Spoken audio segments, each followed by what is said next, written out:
All right.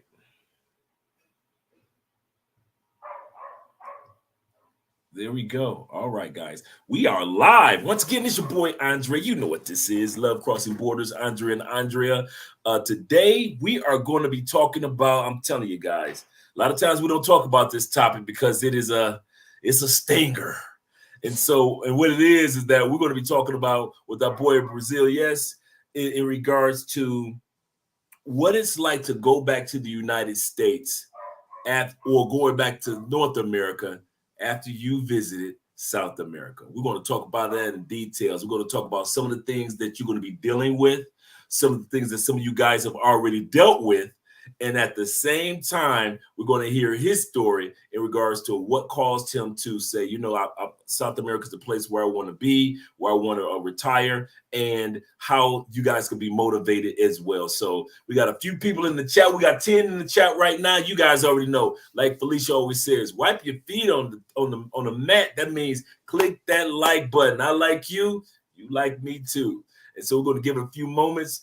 We see guys that are coming off in here right now, but we are happy to have our special guest today, man. I've been a fan of this man's work for a hot minute. I really have. I sat back and up, man. I be binge watching your stuff, man. I ain't gonna even lie. I ain't gonna even lie, man. I sit back and I be binge watching. I be like, oh man, my man got it. He got it. And it's good to see. Thank you, man. Yeah, man, it's good to see you. I'm 55, and to see you brothers that are just a step behind me, doing great things, and you're not trying to hurt anybody. You're encouraging people. I love that about you. You bring straight facts, no emotion involved as far as how you feeling or things like that. You just bring the stats. I love the fact that of your live stream a couple weeks ago, how you just broke down stats around the world. And I enjoy the fact that you're like that. You and I are extremely like-minded and long-winded.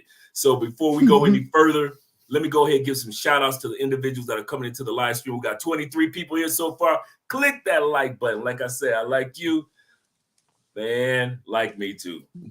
So let's get ready to we got my man Solo RD Steve in the building. What's up? Shout out to Solo RD. Man, I was just on his live stream maybe about 15 minutes ago, man. Good man. Married a Latina in Colombia. And they're living their life, man. Good couple. Really good couple. Yeah, I spoke to him. We're gonna link up next week. So we're gonna link up next week for the first time. We've been trying to link up for about a year now. Wow. But yeah, we've been trying to link up for about a year now, but it hasn't happened. So now we get a chance to really link up. I got a question for you, man. Before we go any further, where the hell did you implies get that laugh from? You implies got that same laugh. Man, that laugh make me laugh, man. It's almost like a just a small little cool giggle that you dudes do, man. And I said, man, it's only two people that do that laugh. You implies, man. I never heard his laugh, but how did I get that laugh? Because I used to laugh really back in the day. I used to laugh like Steve Urkel, right, with the snort and all that. And I used to literally do that in Jersey City, New Jersey, but it changed over time. I don't know how it got to this point, but it changed over time. It's so cool. It's so funny, man, at the same time. All right. Hey, I don't know how this dude got up in here. Jay Clyde got up in here. I don't know. Moderators, get this man. Shout out to Jay. Shout out to his Jay Clyde. Make sure you guys subscribe to his channel. This is good, man. This is the man to make sure we both got put together as far as this stream tonight, man. Yeah, he did. Introducing each other. And so, man, I ain't got nothing but love for this man right here. Shout out to Jay. Jay Clyde, what up, bro? Shout out to Jay Clyde, man. Go support his channel. Oh yeah. We also got Antron in the building. He said he already on the NOMP. Yeah, no. Yeah, I can explain that a little later. How I dropped. We used to be MWIAC, and I can get into all of that later.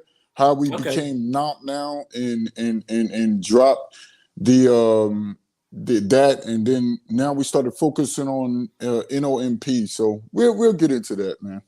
All right, cool. We'll definitely get off into that. I'm glad that I actually love it. I really do. Black by Design in the building. I'm glad that you guys made it. And you know, guys, you know this got to be special if Andrea doing a live stream on Thursday and it's not Andrea doing one tonight. So definitely, you better be happy I ain't have a drink in my hand. You better be happy about that. Shout out to Felicia. Thank you for being, I know, right? Shout out to Felicia being a moderator tonight. Please, like Felicia always says, please wipe your feet at the door. Meaning click that like button, guys. Click that like button. All right. Shout out to her. And Felicia, could you do me a favor? Could you look up his channel and make sure that is placed in the comment section for me? Could you do that?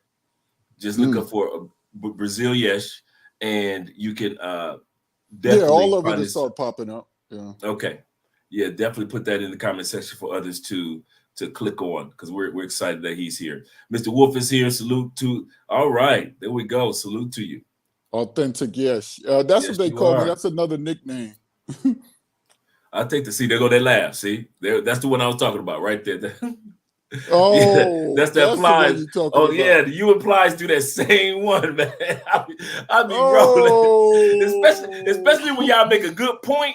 When y'all make a good point, y'all both do that same. Oh, I be rolling. I be rolling, man. Yeah, now I get what laugh you're talking about. Yeah, because that laughs in my mind, it sounds like y'all just, to me, it's translated, y'all just don't know. So whenever you say something important and then you do that little chuckle, and Plies does it, it's like, it's almost like an exclamation point. Y'all just don't know.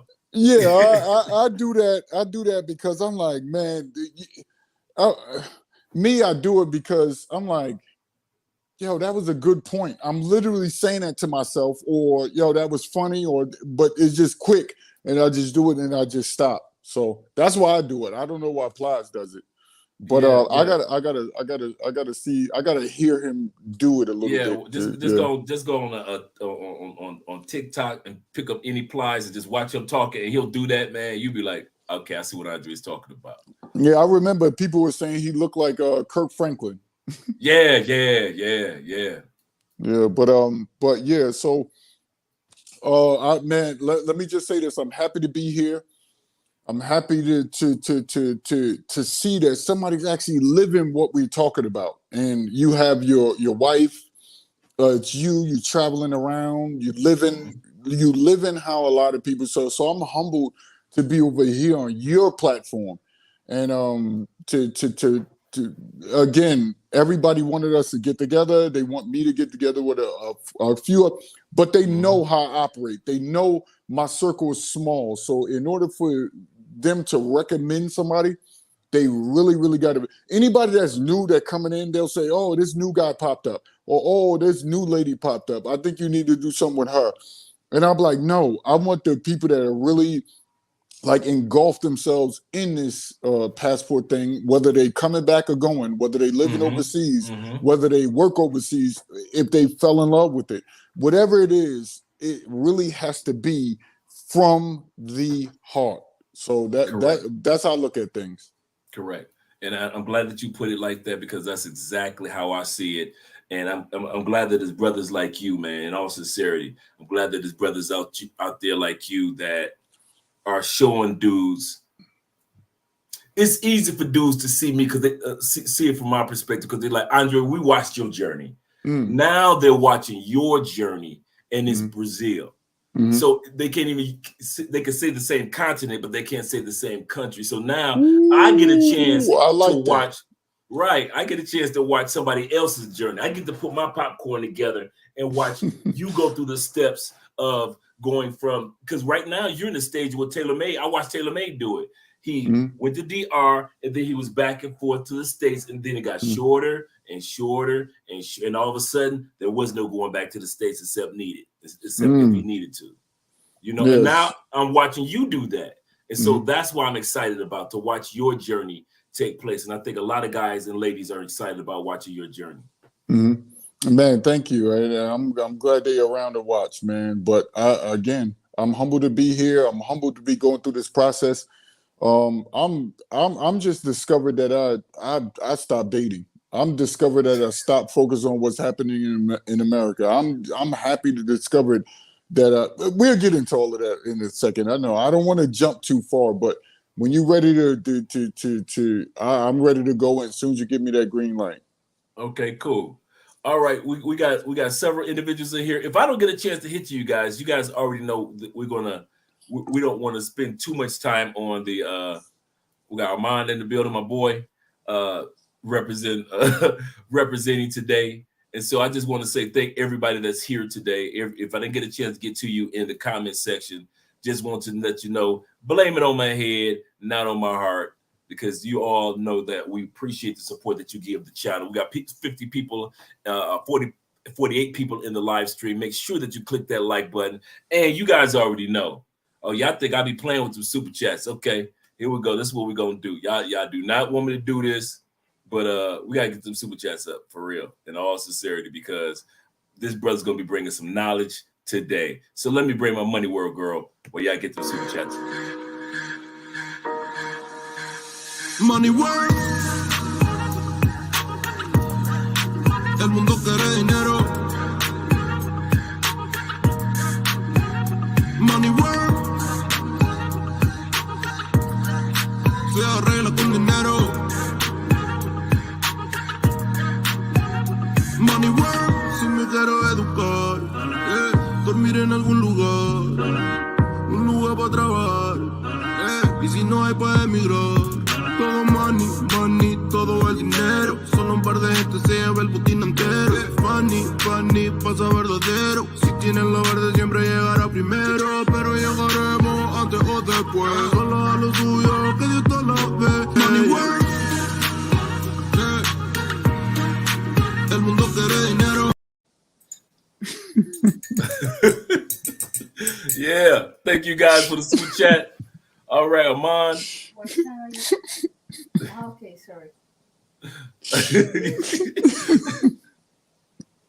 That is low crossing border? Okay, well. And okay, Armand said, "What's up, Unc?" Andre just brought me some coffee, so I got my drink in hand as well. He said, "What's up, Unc?" Yes, it's the man coming to Brazil soon. Yes, he is the man. Dre Trail, yes, how I moved, aha. Or how you move. Man, listen. You move. This man, he comes here stealth-like, has his fun, go back home, and then he'll come back here. He'll be like, Dre, I'm back. I'm like, did you just leave? So this brother, that's a good man right there, man. He's one of those dudes that not a troublemaker, does what he needs to do, and enjoying his time and build. He's just like you. He's building it one step at a time to get his journey going. But I got a question for you after I hit this next super chat. So thanks, brother, for the super chat. Yeah. Hit this next super chat real quick. Thanks, Sid, for the super chat, for the love, just for the love. I take the $5, brother. I appreciate that. I definitely appreciate that. Shout out to Sid. I know in Sid. The building. That's what's up. When it came to, because a lot of guys know of you that follow you, but nobody really knows your story, your journey. What got you started with saying, you know what, let me get my passport? Was it, like Ace Live had a wedding to go to. Other people have like a friend that they're going to visit. What was your moment of that made you say, well, let me go ahead and get my passport? It was, I'll never forget this. I was doing Blog Talk Radio years ago. Before YouTube was popping off like that, it was Blog Talk Radio. Everybody was on Blog Talk. It was literally like the YouTube without seeing anyone. I was on there. So I know.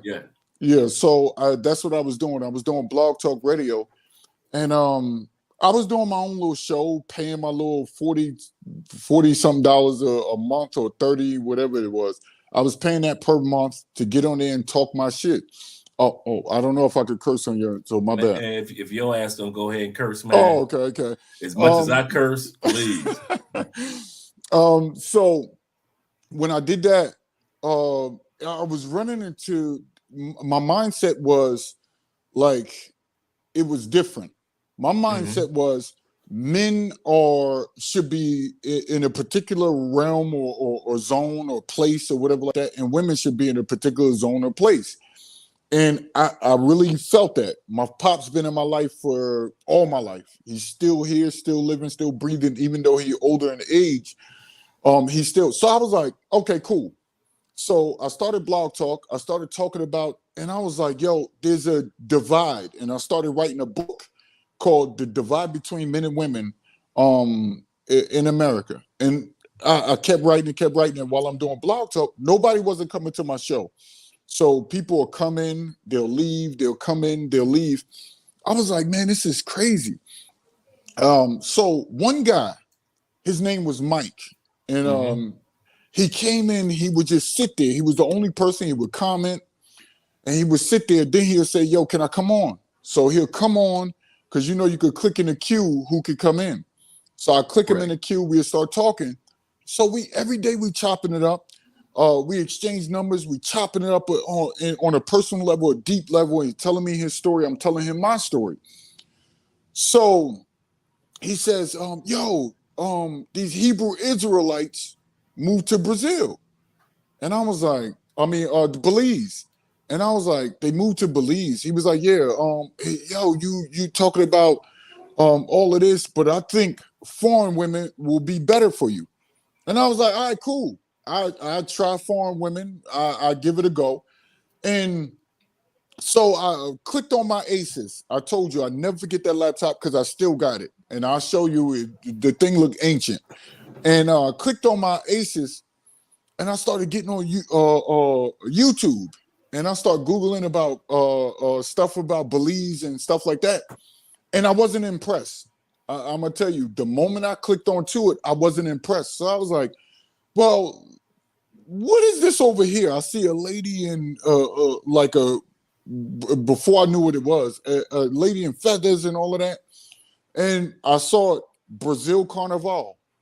And I was like, who the hell is this? So I clicked onto the video. I saw them doing the samba dancer. Yeah. So I saw them samba, and I was like, what the hell is this? So then I started seeing them going through a stadium, colors everywhere, everything was flashy. I was like, oh. So I started looking, Brazil, and then I started looking. I knew nothing about Brazil before that. I didn't know about the butt situation. I didn't know about they known as some of the most beautiful women on earth. I knew none of that. All I saw was samba first. And I was like, yo, what the hell is this samba? So I started looking into it. I started studying. I was like, hold up. They got several other things that we share in America that we need I need to look into. So I went to Mike. Him and I were on the phone. I said, yo, I'm going to Brazil. He was like, what? He was like, yo, what about Belize? I was like, nah, bro. I said, Brazil looked like it's the spot. And I said, they share a lot of what we've gone through. So he on more on the black, strengthening the black side or whatever like that. I always been like, remove myself from the concept of color and all that. I've always been like that. And I took heat, and to this day, I take heat for that because I don't mention a lot about blackness. Right. But I'm like, yo, if you going around the world, you know, they care about nationhood. It's all about nationhood. Black don't matter. And I understood that. I was like, even before I started traveling, I was like, so he was like, yeah, this and that. He wanted to go. He's from Suriname. That's where his bloodline comes from, Suriname.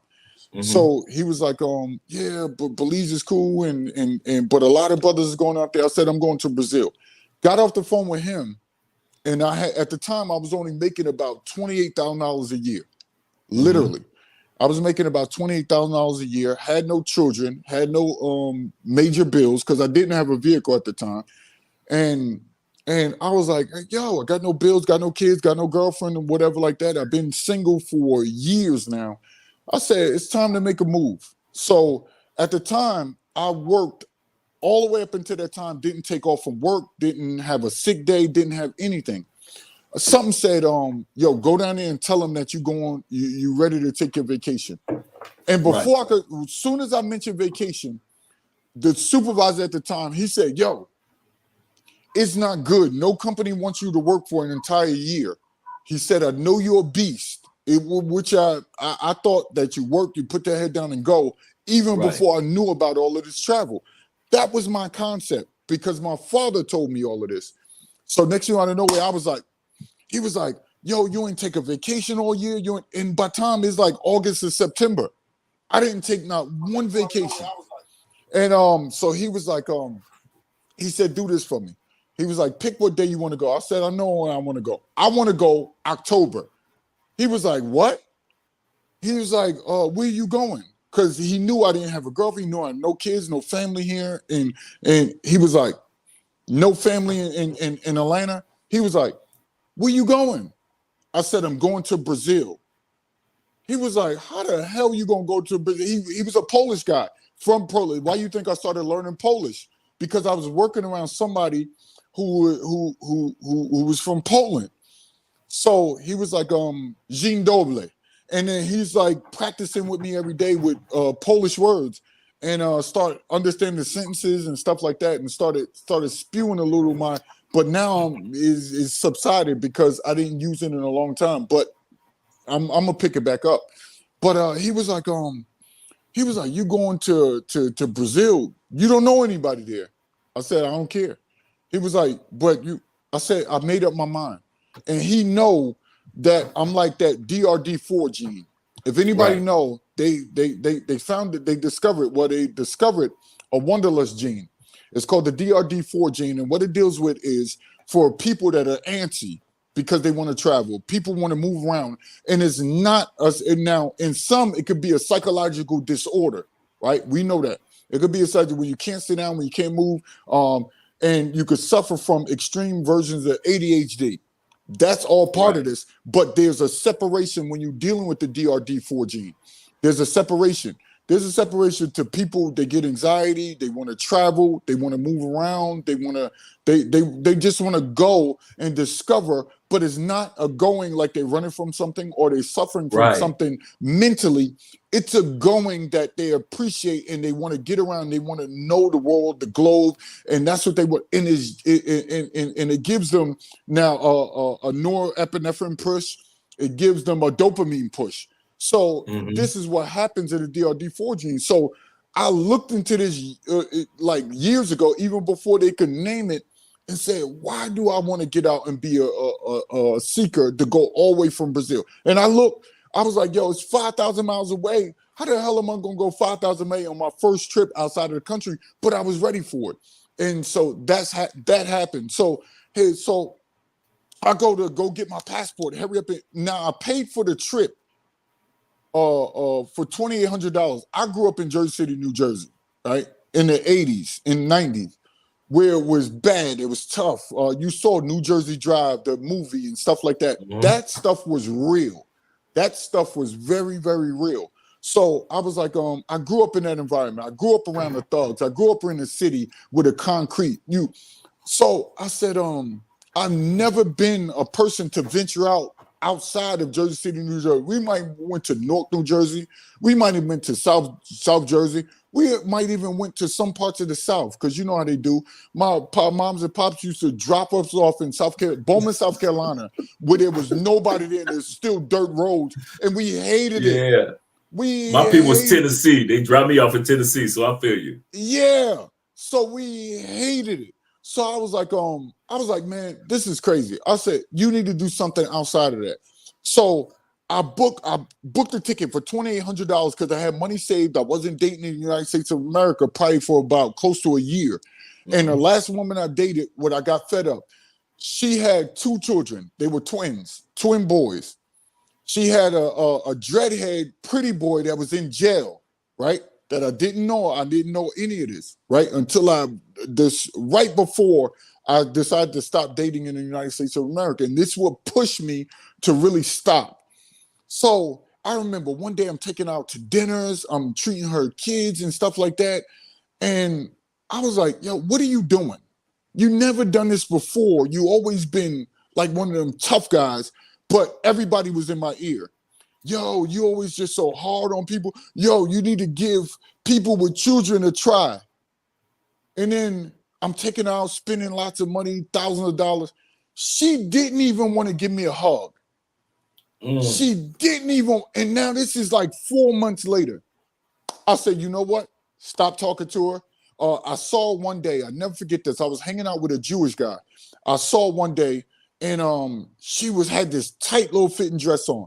He was like, damn, the Jewish guy. He was like, damn, who that? And so I was like, oh yeah, somebody I know, because she came up and hugged me. She about 5'11", 5'10". And she came and hugged me, looking beautiful in her little tight dress. I wasn't bothered. I wasn't bothered at her in that little dress or nothing. We was in a spot in Atlanta. If you guys know that, it was called STK. And we was in STK, and there's a restaurant where high-end people seem to go and stuff like that. So we was in that restaurant, and we was just chilling, him and I.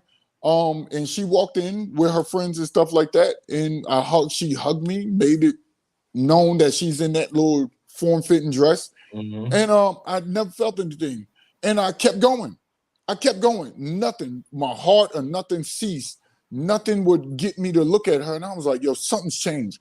And then months later, about 8-9 months later, that's when Brazil was introduced. And I booked a ticket. And then next thing out of nowhere, I go to the passport place. I booked the ticket before I had my passport. Wow. So the lady in the passport place like, yo, what the hell are you doing? You booked the ticket before. She was like, you got to expedite it. I was like, what the hell is expedition? I didn't know what it was. So she was like, yeah, we're going to push it forward and make it happen. I was like, cool. You do that. You get it here. So she looked. She was like, well, you got everything. We're taking the pictures. You got to pay $15 for the pictures. She looked at my birth certificate.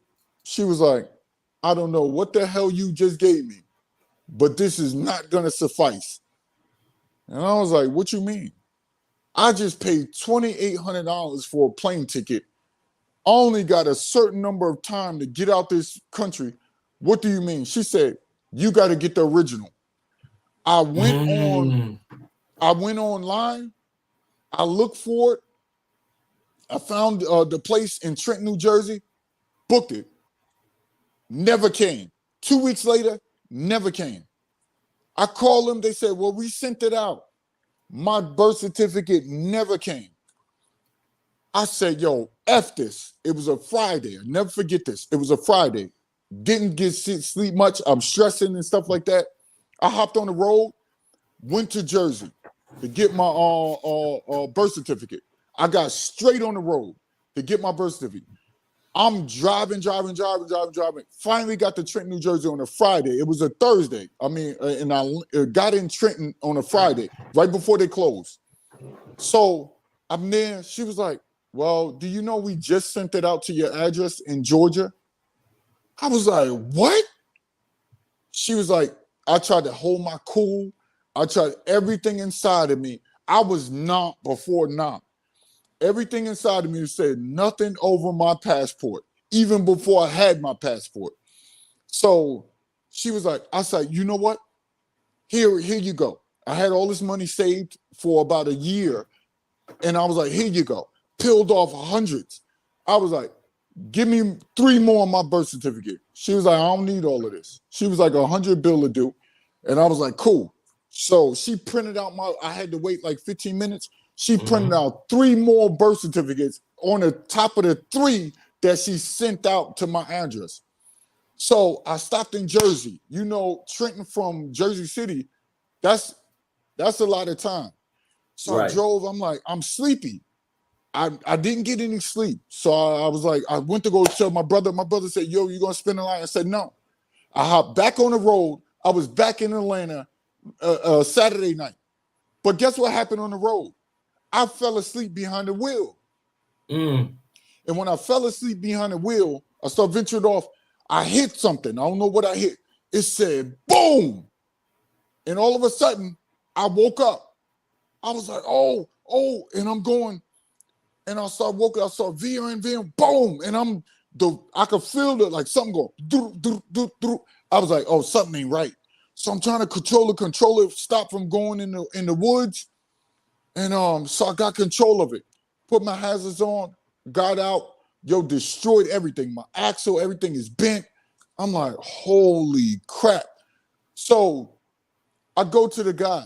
So I make it to one of the little places in Virginia, in the backwoods of Virginia. And so I went to this guy and I'm like, yo, help me.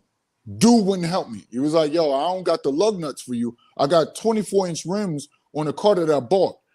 And so he said, bro, I can't help you.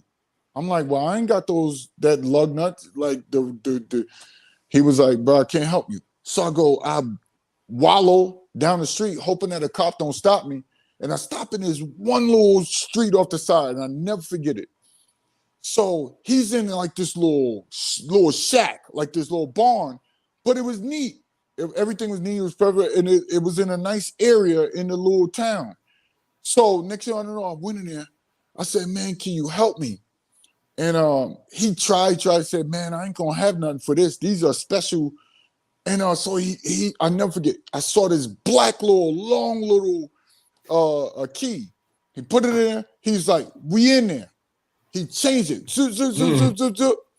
He put the donut on, and then he was like, man, I can't help you with that back tire. He was like, ain't nothing wrong with your axle. I said, he said, no, that rim is bent. And I was like, that's it? That's what it is? He said, yeah. He said, I'm surprised that your rim still got air in it. So he was like, man, I don't know what to tell you, but you could probably go real slow on the highway. But so overnight, I just started through 45 miles an hour all through the night until Saturday. And then until Sunday morning, I made it back to Atlanta. And I was like, all that time, I took probably about 16 hours to get there on no sleep. I wallowed back. I stopped at the little gas station. I took some of those no-dose pills. I took about 3 of them. I could feel my heart was doing something crazy. You could feel your heart doing a different type of heartbeat. Yeah. And I was like, man, Most High, please help me out. Don't let me die in this car with having no sleep and trying to function on that no-dose. So made it back to Atlanta. Threw my car and get any like I was on probably like 2 hours of sleep. So I got up, went to work. And I didn't have to go to work, but I have this work mentality in me. So I didn't even have to go. I could have called in sick, but I was like, man, that's gonna mess up with me with my vacation. Didn't know that all I was a worker. So next thing I don't know where I went in.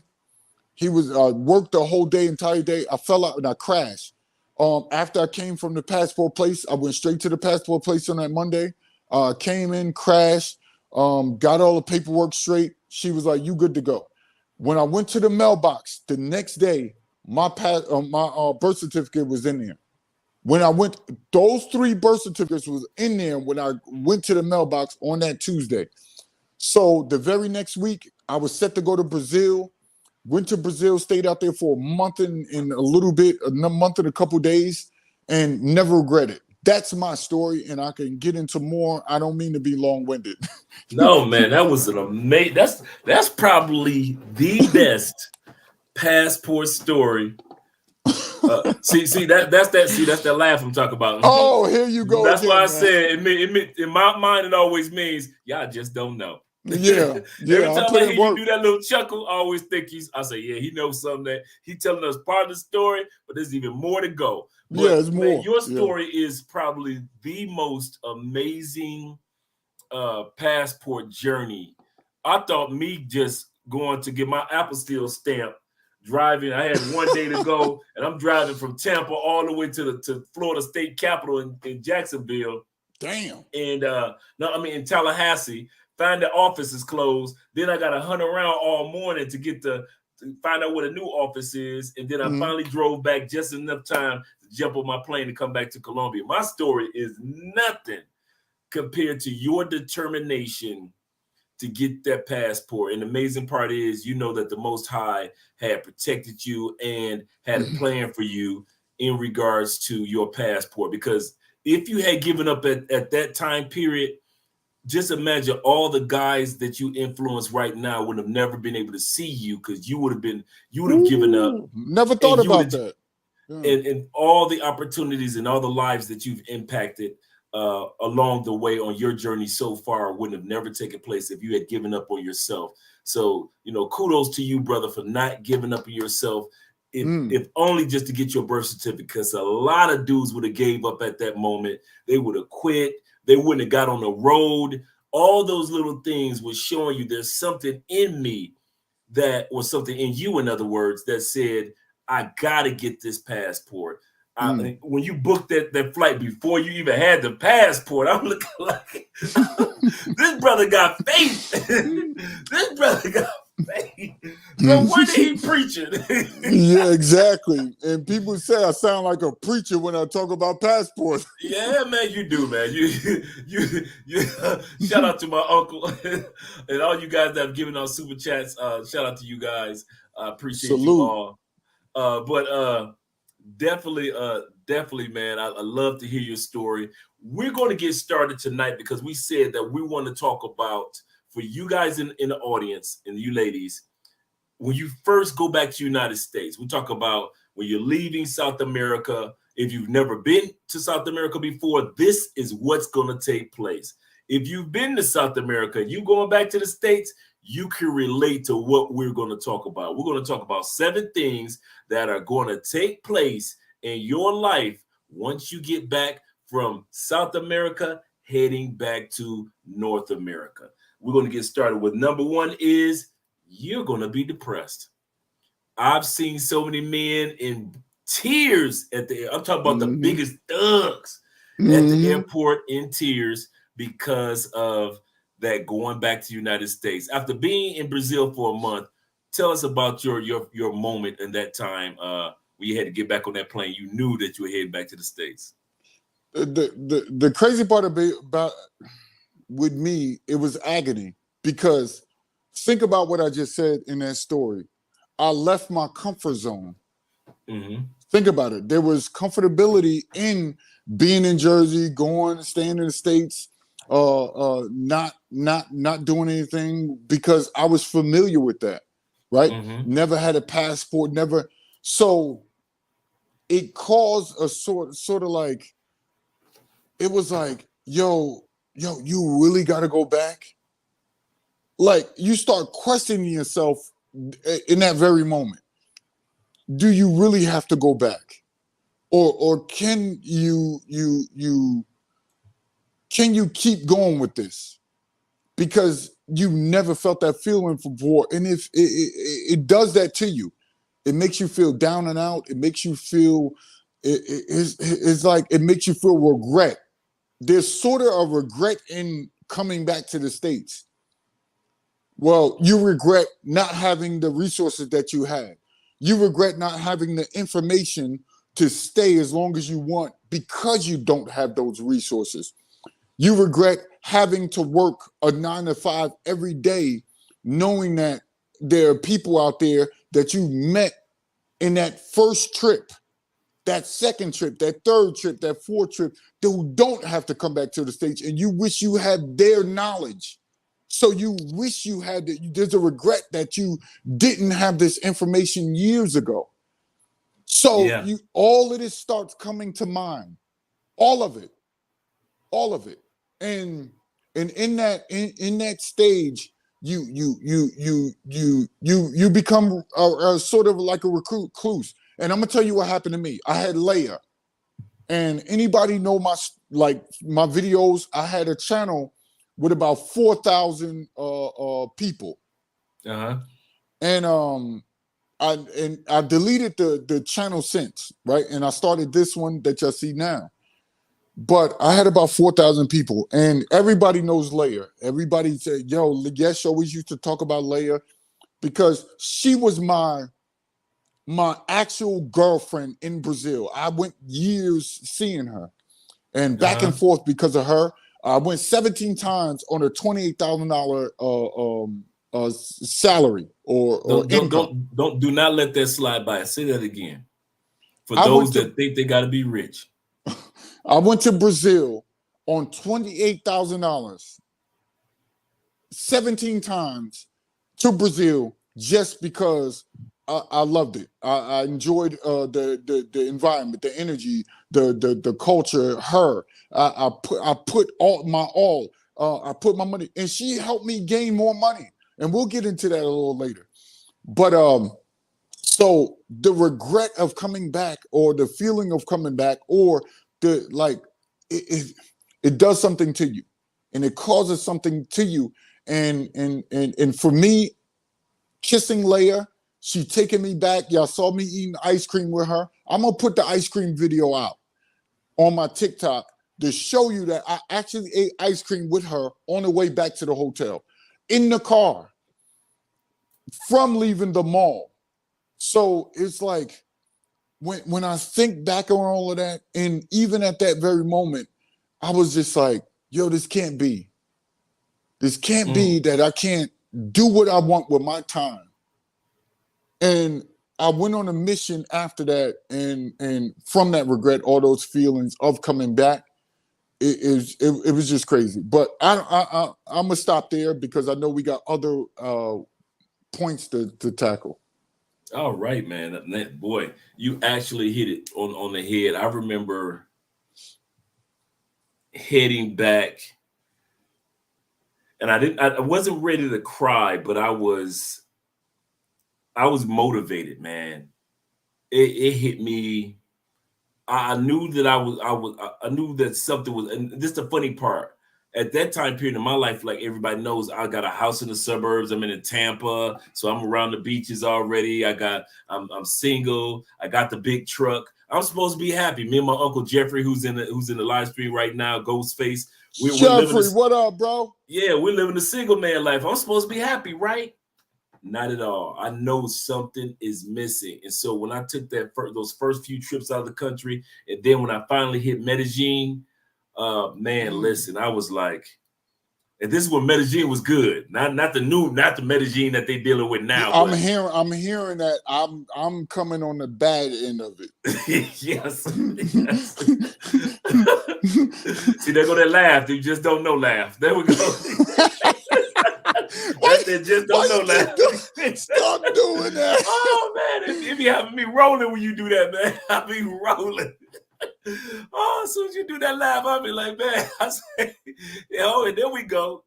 And so, so I was the exact same way. I was like, this can't be it. This can't be the end of this story. This can't be the end of my story when it comes to traveling. And my uncle just saw me just number 2, buckle down. That's the next thing that I discovered about myself when I went back to the United States.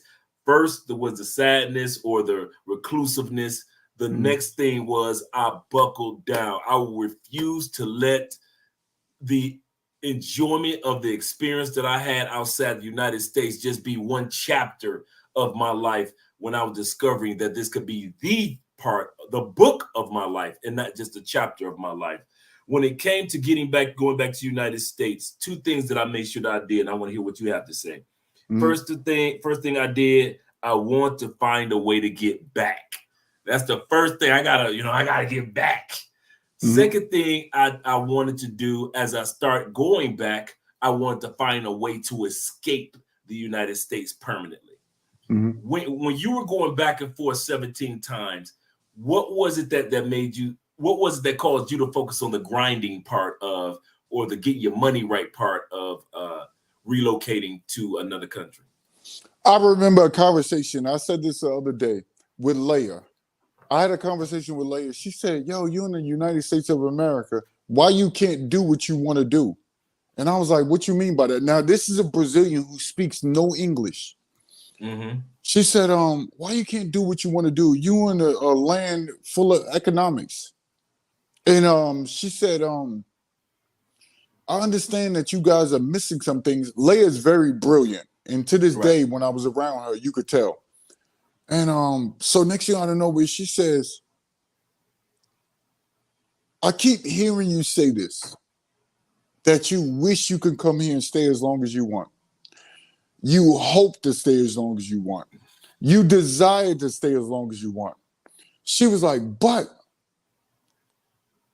what are you doing to do this particular thing? And I said, good question. She was like, are you just working for somebody? Do you want to own your own? She's asking me all of this stuff in Portuguese. Wow.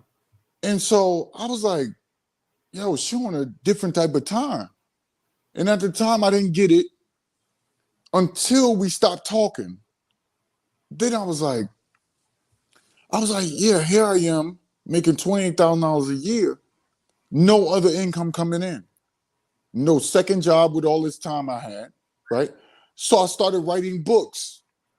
I was like, yeah, I said, yo, and I just started, I'm talking about like I was just book after book after book after book. I was like, what the fuck is wrong with me? Are you on a different like hemisphere? I was like, what is all of this writing? I had to get all of the trash out of my mind, the good stuff out of my mind, and the innovative stuff out of my mind. I had to get the thrill for science fiction out of my mind. All of these different things I had to get out of my mind and put it on paper first before I could do anything. But I didn't know that. Hell, Leia didn't even know that. But it had to happen. So I released my mind with all of this. And I was like, I put it all on paper, wrote 22 books, put it all on paper. And I was like, okay, now, years later, I said, I got it. I got what she was trying to do. And so I said, now it's time to see what you can do that's good on your part, that you like to do, that you could do even when but it can still make you money. You could do it. I said, hold up. I said, bro, you like interacting with people. How can you make money on interacting with people? You like going out there and being adventurous, fearless. How can you make money being fearless? And all of it surrounded around travel. Right. Every bit of it surrounded around travel. I was like, hold up. Yo, you inspire people. You could bring people together. I can't keep these motherfuckers together, but I can bring people together. I got a gift of bringing people together. So I was like, how can you use bringing people together as a benefit, as something that you could do, and even when you like not making money from it, you enjoy doing it. So I was like, yo, you doing it. Little did Leia know that you're doing what you like doing. Little did, yo, t-shirts popped up. You see this t-shirt on right now. The haters are good dog food. I said, I made 60 different t-shirt designs, 60. I said, books, I wrote 22 of them. There you go. You know what? That one thing, and not to cut your thoughts off, that was probably one of the things that impressed me the most the other day when I went to your website and I saw the amount of books that you had written. Because I've got a couple of books that are coming out, but just to see how many books that you have written, your t-shirt designs that are out there, and a lot of the other things that you offer on your website. I was very, very impressed with that, brother. You a determined man. I kid you not. You are a grinding brother. When you said you got that work spirit in you, I that showcases on your website. But Leia differentiated that. She differentiated that. She separated that work for somebody else to work for yourself. She did it for me. It was a foreign woman that did it for me. People say, oh, yeah, a woman did it, but you could have did it yourself. Bull. Everybody has their processes on their own. They got to go through their certain things. It was her. It could be your uncle, like you said. It could be your grandfather, which was a part of Leia's. My grandfather, he was the one who pushed me, that passed away. And I'm writing a book on his story right now in the 1920s and 30s. Wow. When he was a child. Before he died, he told me all about his life. I kept asking, I said, Grandpa, why you never wanted to get married? He told me how he got the little I asked him, I said, let me ask you a question. How did you get the accent from Europe? You got this UK London accent. He was like, he told me, he broke it down to me how he got the London accent. I was like, that's how you, indubitably. Sure you can, surely. That's how my grandfather talked. I was like, yo, how did you learn it? And I got his story. Now I'm writing a book on his life. Hopefully that book take off.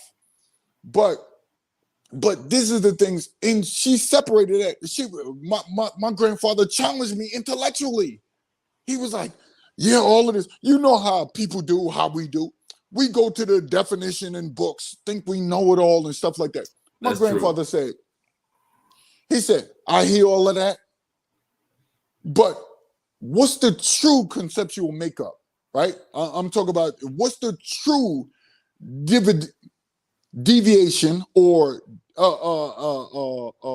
separation of your thoughts and all of these people that you're reading. He said, you read Hume, you read Voltaire, and this is how he spoke. He said, you read Socrates, you read all of these philosophers. He was like, but what are you gathering from this information? How is this information beneficial to you as a young man? He was like, tell me. So I went into my little jargon. Well, I think that that most people are, he said, stop. He stopped. I didn't even get to get a full sentence in. My grandfather stopped me. He said, you know what your problem is? Just by those words. He's 95 years old. Brilliant. He said, you know what your problem is? You're too concerned with the thoughts of others. And I said, what you mean? You didn't even let me get a sentence out. He was like, the way you started. Yep. You're trying to prove yourself to an audience by looking around and saying, oh, I'm going to perform for them. Just be yourself. Understand who you are within what you're reading. And I was like, what? He was like, understand yourself or who you are within your reading. And I sat there and I'm like, what the fuck? What the fuck did I just hear? I'm thinking now, yo, you got all of this brilliance and this knowledge and all of that. He set me straight. You don't know shit. That's what he's basically telling me. Basically. You don't know shit. So that what corrected me. So I got out there, I said, yo, your ass need to really take this shit in and be humble. Not that pseudo humility, that pseudo humble showing. You need to really be humble and engulf yourself in what you're doing. So we start talking later. He says, now you get it. My grandfather, before he died, that's why nobody can tell me shit. Because my grandfather, who was the most critical of me, he was the most critical person I've ever known of everything I've said. Even my mother used to get mad at him. Well, who do you think he is? He did that on purpose. He did that on purpose to show me you don't know shit until you discover who you are. And so I went, I said, oh, so I mixed what he told me with Leia. So he said, yes, now you discovered traveling. You discovered Brazil. Tell me what you think. And he always used to shake it just like this. Tell me what you've discovered. And he talked like that. And I was like, I said, well, I discovered culture, how the people are this way, this particular way, how they make things work for what they are. And they're not trying to impress people. They're not trying to, they make it work. They adjust, and they have that structure of family. They have that structure of friendships. They have those structures that he was like, good stuff, young man. Good stuff. And that's how he spoke. And I could see it. Yeah, this is how he spoke. And I was like, oh, I impressed my grandfather. That right there was a feat to me. Because after learning his story, how he didn't have a father, how his mother tortured him, I was like, oh, I impressed my grandfather. I really impressed my grandfather. So it was like learning about meshing what Leia told me him, I was able to get my money right. I started looking at my 401k. I started looking at my IRA. I started looking at the what's going in, what's coming out. I went to Walmart. Not only did I buy books on index on language, I bought books on finances, notebooks for finance, not on finance, but for finance. To write in everything that's coming out, everything that's coming in, write one notebook, everything that's going out, everything that I wasted my money on. And guess what? The number one thing I'm wasting my money on throughout the past 10 years, dating and marriage. And I looked at it as a war on dating and marriage. I said, there's a war between me and dating and marriage. So at that moment, I was like, you need to correct something. There's a war now. When you're at war, there's no peace. There's no tranquility. There's no sitting there being comfortable. How can you approach war? You approach war with strategy. You approach war with strategy. I'm going to war with my feelings of impressing people, like my grandfather said. Right. Of not knowing who you are, like my grandfather said. Of you not taking advantage, like Leia said, of the environment or economy that you live in. I went to war with all of these factions within my own self, wanting to spin, wanting to, something said, go to war with that. And I spent years before I even made a YouTube video going to war with myself, staying disciplined. Now I can bring it to the public. My bad. I went to a tantrum. No, man, listen. One of the things that a lot of guys who have been following you for quite a while have never heard your story. They haven't, yeah. And to finally sit back and hear your story. They've heard mine, they've heard Ace's, they've heard a lot of other guys that I've interviewed story. But now it's their turn to hear your story, because as we go on as passport brothers and comrades, they understand why we're so passionate about this. It's one thing for us to say we're passionate and they think it's about the ladies or it's about the partying. They don't realize there's a passion behind why we're so gung-ho to not only have us succeed when it comes to traveling and relocating to new countries, especially as people of color, but also seeing other men and women take their passports, develop a new chapter of life, a new book of life, and write that great South American novel, and not just the great North American novel in their lives. So you are not going to attend and realize, and I think I froze for a second. Look like I froze for a second. But do realize that you are not long-winded, bruh. We both long-winded. So we doing this thing live. We sit back. You might as well get comfortable on that couch because yeah, that's what we do. This is what you and I do. They got the right two. They got the right two brothers on here tonight. They got the right two brothers on here tonight. They already know.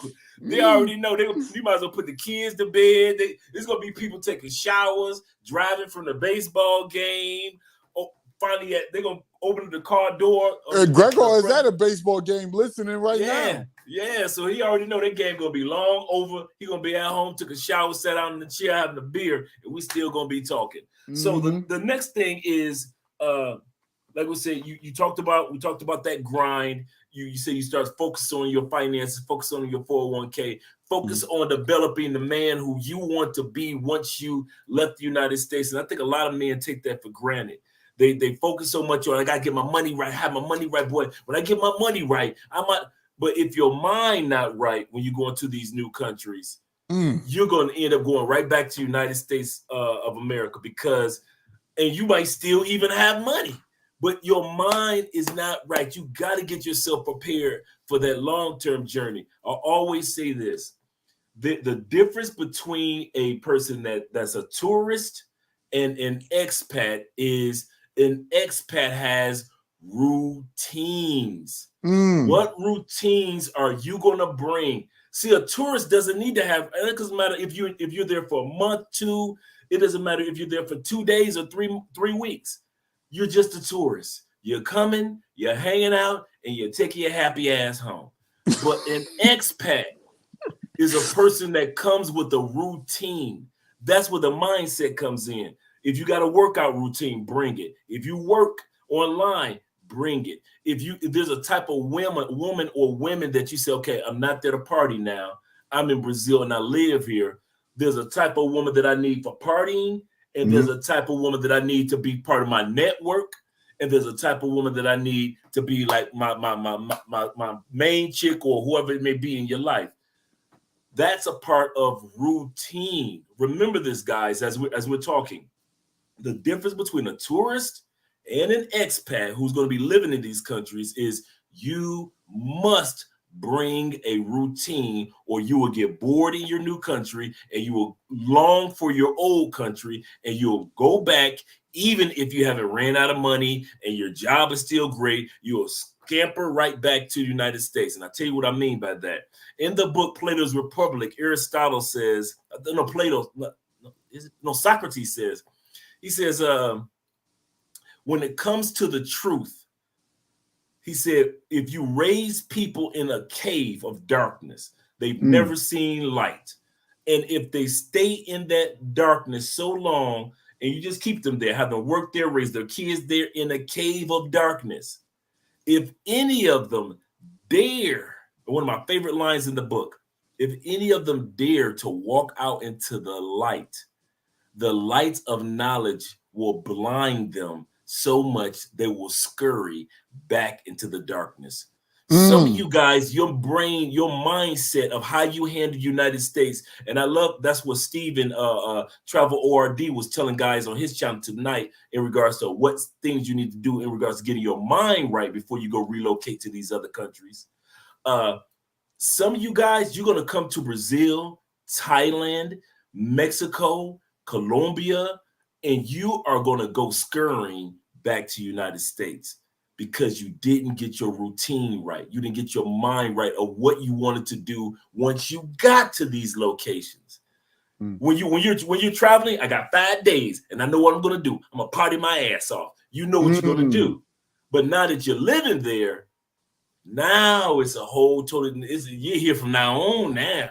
So now, you see what I'm saying? And also, you can't call Keith to borrow $500. Hey, Keith, I need $500 till Friday, bro. You got me? Ain't no Keith. So you got to have the mindset of financial discipline. You got to be focused. You got to sit back. Even financial discipline goes for those of you that even have money, guys. For those of you that have money, you definitely need financial discipline. You're a perfect example. There's a dude 6 months ago, I told this story a few times, went down to Medellin in less than 6 months, spent $100,000 on pay-for-play in 6 months. So if you ain't got your mind right, you can still have your money right and still be blowing it all. So make sure, guys, that you have your routine, and that a part of that is your grind. Next thing is observation. When you got back off that plane, you start to look at the United States or observe the United States from a different lens. Those rose-colored glasses like, my country, 'tis of thee, sweet land of liberty. Yeah. You realize that it wasn't a sweet land anymore. There was very few liberties, if any. And then at the same time, it wasn't 'tis of thee. Right now, Black people have to realize you are still sharecroppers. That's all you are in the United States. You may not live in the South, but you're a sharecropper. You help those who are in power in the United States stay in power in the United States by, hey, you remember this. If you made $300,000 last year, how much did the company make off of you? You probably made that company about good 5-6 million. If they gave you 300,000, you probably made that company 15-20 million. In other words, you're still sharecropping. You're still sharecropping. Well, I made 200,000. I drive this and that. Cool, fine, but you're still sharecropping. When are you going to get to the point, like I mentioned a couple of days ago, and I'll mention this again? Why is it that Black people automatically assume that the United States was the place that you were supposed to be free if it was the place that you got incarcerated in the first place? That's like me when I got out the feds saying that, okay, they set me free and I decided to become a prison guard. You're looking like, wait a minute. If the place that incarcerated you, you're trying to use as your place of freedom, because as a prison guard, they're paying me, but I'm still going back into the prison because they're paying me. Why do we assume that the prison is the only place that you can find your freedom, the true freedom that you were supposed to have? The last place that you as a person of color was free was outside the United States. So why are we assuming that the only place of freedom is in the United States? Those of us who are using our passports are discovering that we could buy property outside of the United States and still have the true freedom as men. Because our brother, I love what you said on the live stream earlier. When we as Black people leave the United States, we just Americans. I ain't heard nobody call me other than a brother, other than American. No matter where I go to, Americana, gringo, man. I thought the white dude was a gringo. No, all y'all gringo. You mean that I could be Black and I could be considered a gringo? Yes. In other words, once you leave the United States, everybody is not all day, all night reminding you that you Black. That's one thing that I got. I'm so happy when I could turn off YouTube and it ain't somebody all day reminding me I'm Black. Black people reminded me I'm Black. White people reminded me I'm Black. Every commercial, every radio show, I know I'm Black. But they act like I forget every 15 seconds. Sometimes you just want to be you. You just want to be a person. And what I love about living outside the United States, you do get that opportunity to feel like an American. It's the first time I've ever felt like an American in my whole life. And I could sing the Star Spangled Banners and all the anthem songs about America by heart. But it's in our Black national anthem too. But I never felt like an American, even in America. So that's another thing that you'll discover once you get back to the United States. You're like, oh, shoot, I don't feel like an American anymore. Why? Because you're back in the United States and they do not let you feel, they do not allow you to feel like an American. But as soon as you get back on that plane, all of a sudden you feel red, white, and blue. You feel like 4th of July every day. I'm an American. Look at my passport. You can't tell me nothing. And that's because you are treated with the value of who you are globally. And that is A, you are a brother, a Black man or Black woman. And B, you got to admit it, you are an American and you are looked up on with value that others do not. Other countries with passports don't get that opportunity. Let's go to the third part of observation is, and I want to hear what you have to say in regards to going monk mode. Because I did. When I got back, man, sister couldn't tell me shit. Nothing. She couldn't tell me nothing. I'm talking about the finest, dog, the finest on the job that I want to smash all over. Dude, because I was an ex-college recruiter. So every chick at the college campus that I want to smash went through a few of them. Man, I got back. Andre, don't you want this coochie? No. Andre, here's my panties. No, don't take your panties back, girl. I've been in South America. It's too late. It's too late. So and that's when I discovered the value of monk mode. I was saving money because I wasn't going out dating. I wasn't going out. I was saving money on condoms because the only time I was buying condoms when I was leaving the country. I'm saving money on everything. I would save money on hotels. I wouldn't buy nobody drinks, so I'm saving money on that. I'm just sitting back and just doing like a lot of guys do, being on monk mode. I was watching YouTube. The only people I had were Taylor Made Dreams, Ace Live, and Marwa at that time period, the African brother. But let me hear what you have to say in regards to your monk mode journey when you got back. You said, you know what? And I know you already said that you were on monk mode before monk mode based on your story. But when you got back, what made you say, you know what? Let me be disciplined with the person who I am. Let me put myself on dick discipline. You know, put myself on dick discipline. Yeah, it was crazy. Again, I met Leia before I left. And I didn't date, and I was enticed by certain women. Let's just say that.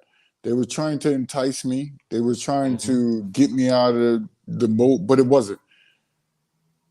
What I did was, let me see how long I can go before I get that urge. And the mode has to start with something. There has to be a configuration of a mode, right? I don't care what it is. I don't care if it's the gaming mode. I don't care if it's programming mode, programmer's mode. I don't care. There has to be something that's formulated before you can get to that mode. So I said to myself, well, there has to be a buildup towards sexual desire. Well, what's increasing it? Is it a man's let me just say this loosely. I don't trying to be controversial, libido and all of those type of things. What is it going to take for men, a man like me who's young, I was in my 20s, to be in this like controlled stage? And I call it a control stage. We call it monk mode and all of that type of stuff. So this control stage of myself sexually, the ability to repel any desire or anything like that. What is it going to take? And I realized after 2.5 months to 3 months that it was going to take me. Now I'm only speaking for myself, Andre. I can't speak for anybody else.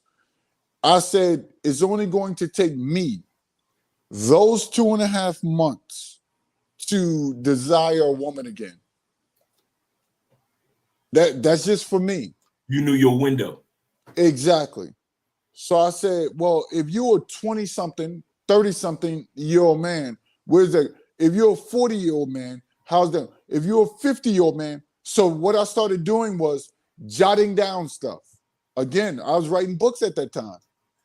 So I said, well, let me jot down how long it's going to take me. Let me jot down how long it's going to take the fellas that are sharing my same sentiment who are traveling. And what I've discovered, and I wrote in one of my books, how long is it going to take you before you go overseas? Now, what also associated to monk mode was your financial ability. Let's not escape that. The financial abilities that some men have. Some have greater than others. Some have a little bit less. Well, let me see if my finances are equated to my response to this monk mode or discipline or my desire control. So I looked, I said, oh, you're only making $28,000 a year. And they gave me, because I went to the bosses after I spoke to Leia and my grandfather and stuff like that. So after about a year, I went to them. I said, man, you see how skilled I am. Y'all got to give me more money or else I'm gone. I gave them that ultimatum. Well, my money went from $28,000 all the way up until $34,000. So I was like, okay, now you got 34 grand to play with. Now, again, I never put this story out to the public, but now Andre is the first one to receive it. Now you got 34,000. I gave them an ultimatum at that point after I had those interactions with both parties. And I said, oh, you got her on the other side who with her feminine energy, my grandfather's side on his masculine energy, who's more historical, and she's more cultured. And I was like, let me intertwine those. So after remembering those interactions I had with them, I said, in this control mode, I said, well, what's going to help me maintain this mode? Right. What's going to help me maintain this mode? So I started looking into what are the foods you intaking. So I started Googling, what do strawberries do to you? What does chocolate do to you? What do these GMOs do to you? And I started putting all that together with this monk mode. And I said, hold up, what does the feeling of not having enough resources do to you? I started putting that into it. And I said, what do your family members and voices that shouldn't be a part of this monk mode, what are they going to do to you? And again, I'm putting all this together. Friends, what do you do with your time? What do you do with your time? That's part of monk mode. What do you do with? Can you be in a room with just you and yourself? Part of monk mode. So I started breaking down all of these different things, these small little nodes that are part of the one system called me, my mental system. I said, what are these nodes? Because all of these nodes make up who you are, Andre. All of these nodes make up who you are. So I was like, yo, what are the nodes that are corrupt? What are the nodes that are malfunctioning? How can I repair those nodes? Or do I just have to discard those and create a different?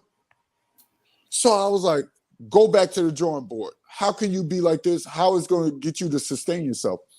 And out of all of that, with all of those mental equations, with all of those life lessons, with all of those interactions with family members, friends, with all of those analysis of time and all of that, it concluded that you only can wait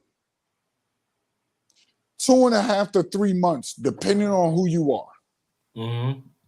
Depending on the severity of what's made in you, and are you done?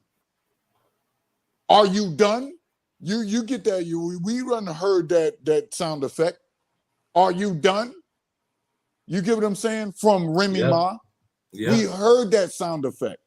We heard that, are you done yet? And stuff like that from the movie with Ice Cube. Are we there yet? Are you done yet? So this is I put all of that together, mesh all of that together, right? And I said, well, this particular man, myself, can only wait 2.5, 3 months. The next man, who's not used to that interaction between men and women, right? Who's been fine with themselves, who empowered their mental, they can wait anywhere from 3 to 3.5 to 6 months.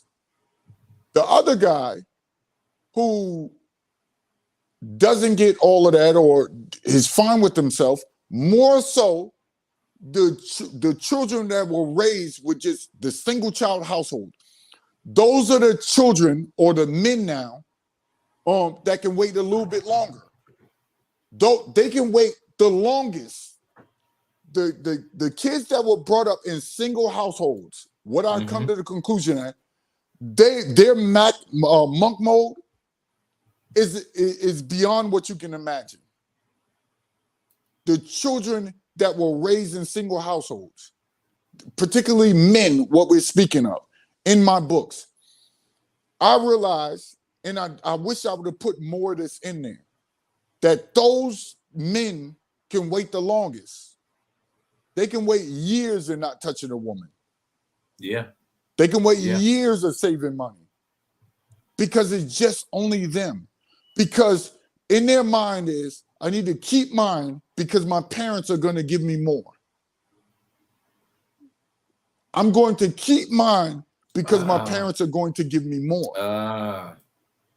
So they're on a whole different level though, Andre. They're in a completely different level. We can't compete with them. So I said, how can I compete with me being a person that needs to share? You got to share. Think about it. I raised in a 2-parent household. You got to share your time. Think about it. When you go to the bathroom, your brothers and sisters are waiting to get in. Right. When you go to sleep, You have to wait till the lights are out and everybody's in the bed at the same time and nobody's making noise for you to get that comfort. You got to wait till your parents tell you it's okay to go to sleep. Now, here's the difference. If you were in a household where you was a boy by yourself with a bunch of single women, think about this. You had to wait till a woman tells you that it's okay for you to go to sleep. Psychologically, you don't understand this. You don't ascertain this. Good point. So how could you go in monk mode and you're not used to it, and you had to wait for a woman to tell you it's okay to save money? It's okay to go overseas. It's okay to think about these things. So when I put all of this together, I was like, oh, we're dealing with a whole different type of ball game when we come to traveling. So let me make this, this is a severity. So how are you going to share your time with yourself? You need to cut everybody off. And I start saying that to myself. I said, in order for you to go into monk mode, you gotta cut people off because you're so used to sharing. And the women were using this against me within monk mode. They're like, hold up. He needs to share his sexual desire with me. I had to stop that because subconsciously we don't know. The conscious is like this. Let me break down the conscious real quick. And Andre, just bear with me for a second. Take your time. Take your time, brother.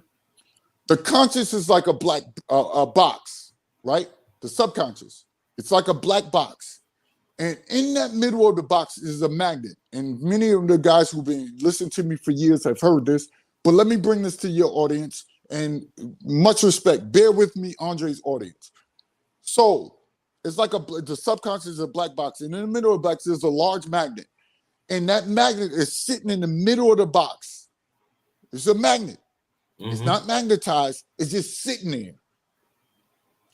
And around that large magnet, smaller floating objects, which are known to attract to that larger magnet sometimes. So they're just floating around. And on those smaller magnets, it could be hurt, it could be pain, it could be happiness, there could be joy, there could be, I need to interact with somebody today. You never know what's on these thousands, millions of little floating magnets or attractors, I should say, to the larger magnet. But they just float. Even when a larger magnet isn't magnetized, they just float. The attractors are just floating. They're just floating. You never know what's on them because this is subconscious. You can't control it. But you know what happens, Andre? Within that, with those attractors floating, millions of them, possibly hundreds of thousands of them, those are feelings. All of the pain that you dealt with in your life, all what you had happen to you as children, you never know what's on the magnet. It might could be a happy moment. It might could be a sad moment. It might could be a moment of anguish. You never know what's on those attractors. They just float. But you know what happens? The conscious triggers what happens in the subconscious. So for instance, that's true. You could be going a day, you could be just chilling, you could just be having fun, and next thing out of nowhere, your subconscious is triggered. The larger magnet that just sits there, you never know when it's going to be magnetized.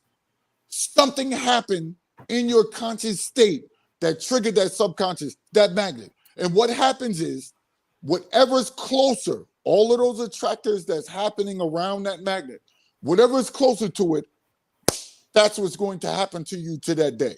For instance, you could be going along, having fun, chilling. Somebody cut you off in traffic. All of a sudden, it could just happen. You never know when it's going to happen, but it can happen. The subconscious, that magnet, is galvanized, is energized, and all of a sudden, whatever's closest to it, it can attract. So if anger is closest, again, those are floating attractors. It's going to come to that Magnet. All of a sudden, you like, what did I get so angry that somebody cut me off in traffic? You know why? Because the attractor of happiness, that one that's floating, is way on the other side of the box. And it didn't get there in time. You know what got there in time? Anger, frustration, rage, feeling cut off. And you like, that's why you see the first 48. They're like, ah, man, that was my cousin, man. We hung out together. And the people that are around you are the ones that are most destructive with you or the very ones that can excel you. That's how life is. And most people don't know. You see on first 48, man, I never thought I'd just kill my own cousin. They go into jail for the rest of their lives. They don't know what happened. The subconscious. Correct. Those attractors around them. And it's the same way in monk mode. When you got in that stage of monk mode coming from overseas, that's why I tell fellas to watch what they're putting in their minds. Y'all get online every day. Many of these guys who talk this passport stuff, they get on their mind. They put in nothing but trash. Passport dudes are losers. Passport dudes ain't no good. You're putting thousands of new attractors in your subconscious. You're putting thousands. I see where you're going with that. So the moment you think you're getting into this monk mode, you're not really getting into this monk mode. And the moment you go overseas and you come back, you're like, man, overseas was dope. Overseas was dope. Like what happened to me when I interviewed a 23-year-old. He came back and he married an Americanized, Botox-filled Venezuelan woman. He don't understand why he did it now. Because whatever happened in the subconscious saying, yo, you need to marry in the States. You need to marry in the States. Yo, going over there is not good. He told me what his family said to him before he went over to Brazil as a 23-year-old, just graduating from a high-tech school, Georgia Tech, in the United States of America. He got his diploma, a technical diploma from a esteemed tech school, university. So when he felt it at that moment, he didn't feel what we were saying. When his monk mode was triggered, you know what he felt? My family said, don't go way over there. My family said, you're wasting your time. My family said, you need to get it. All of what he been trained to all up until that point, you know what was around that subconscious magnet? All what he'd been told, all what that controlled him at that moment. So he couldn't. Yeah. So what I'm telling everybody is, monk mode, there has to be a rejuvenation to whatever you had in your mind previous. Put positivity in your mind. In order for me to maintain my monk mode when I came back, I listened to The Richest Man in Babylon, which I still listen to. Come on, man. Oh, man, Dio. Of course. Come on, man. Stop that. Exactly. Stop that, man. Dudes don't know about that. Stop it. You give it too much tonight. Yo, go ahead. They don't know about them books. They don't know about that Rich Man. Go to the next one. We'll save that for part 2. About the books. Yeah, we'll save that for part 2. Oh, man. Yeah. Go ahead. Finish off your list, man. I want to hear what else you have to say. Yes, I feel you. No, I've been long-winded. Go ahead. Finish. You're absolutely the correct. Next one. Yeah. I give you a perfect example. Somebody put in the comment section, while you were talking, someone put in the comment section, I heard, I'm gonna say this for a third time. Somebody put in the comment section, no offense to the dude, he just was making a statement. I heard that the government is going to change passport laws because sisters are complaining in the States, or women are complaining in the States about men using their passports. Even though all you have to do is look up the statistics, we make up less than 1% of the Americans of Americans. In other words, if you take all the men and women that have passports outside of military, and you put us in one pool, we don't even make up 1% of America. We are basically invisible to the average American. I don't think guys realize to the average American that's still in the dark and will not scurry into and will not walk into the light of life, they will live and they will die in the matrix.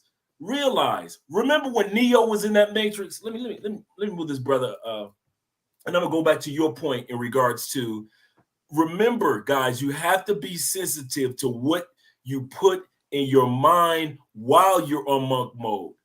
Even though you may say physically, I'm tame with my money, I'm tame with my body. If you aren't putting things that are positive in your brain and in your mind at that time period, the Les Browns, the Og Mandingos, the Zig Ziglars, the Tony Robbins, all the positive motivators that's on YouTube right now that you should be listening to while you in the gym. You in the gym, right? Or you're running, or you're at least walking, right? You're walking to the grocery store now, right? Hint, hint. You're taking care of your health. All that is monk mode. Going to the doctor's office. You said, when I get to Colombia or Brazil, I'm getting my teeth done. Okay, cool. Get your teeth cleaned. Do all this is monk mode. Monk mode is not just about you not having sex. You got dick discipline. Okay, cool. That's you got money discipline. Cool. But as our brother was saying, there's so much more to this. Now, in the scenario that I was about to describe is, dang, I just forgot my thought. And that's that it happens. I forget my thought. And I don't want to just throw something out there. But my point is, guys, is that do realize when you're on monk mode that there is more to it than just your finances and your physicality. It is a mindset. You have to feed yourself to, when you get off that plane to live in these countries, man, my confidence was so high. There was no country that you could put me in that I didn't feel like I couldn't succeed in that country. Why? Because while I was in the States, I'm watching Ace Live do it. I'm watching Marwa do it. I'm watching Passport Heavy Jabril do it. I'm watching these other sisters that were here in Cali, some black sisters that were here in Cali, Colombia before I was, and I'm watching them do it. I'm watching other sisters go to Medellin. I'm watching them do it. I'm sitting back and I'm watching positive YouTubers. I'm not, and that goes back to what our brother was just saying about why you guys are burning your time on these negative YouTubers and these comments that people are making, and what the dating coaches have to say. I don't give a damn about them dating coaches, what they got to. I don't care about what a man in the United States got to say about us just as fast as I don't care about what a woman got to say about us. I don't know why y'all giving these men energy. Half of them don't even got a passport. You are a winner. When was the last time the person that won the Olympic race turned around and explained to the person or the people they just beat in the race why they just whooped their ass? When have you ever seen that? Have you ever seen after the Super Bowl, all the players, they meet in the middle of the field, the coaches and the quarterbacks explaining, now this is why we whooped your ass? Ever? Okay, some of you guys are watching a baseball game right now, and some of y'all watching football. After that game, will you see the winners of that game walk up to the losers and say, this is why you got your ass whooped? Never. So why is it that we who are winning have to explain to the losers who are stuck in the matrix? And that's what my thought is. That's not remember what my thought. Remember when Neo unplugged himself? I want everybody to think about that moment when Neo unplugged himself. How many other people you saw unplug themselves in that scene? Not a one. You didn't see nobody else lean up and unplug themselves. It was just Neo. My point is, we are the Neo, and most people in the United States gonna stay plugged up. So if you think that the laws are going to change because all these white folks who've been using passports a lot longer than us, and they kids who've been using passports a lot longer than us, will protect our right to use a passport. They ain't about to mess that up. All these businessmen that fly in and out of the country, all these diplomats that use the They are not going to change these passport laws because our little minute community just so happened to come along and discover passports. And we want to stay minute. We want to stay a secret. We don't like the brother was saying earlier, we don't want to go mainstream. I like my hip hop underground. I don't want my hip hop artists always discovered. I let Bad Bunny go when y'all discovered him.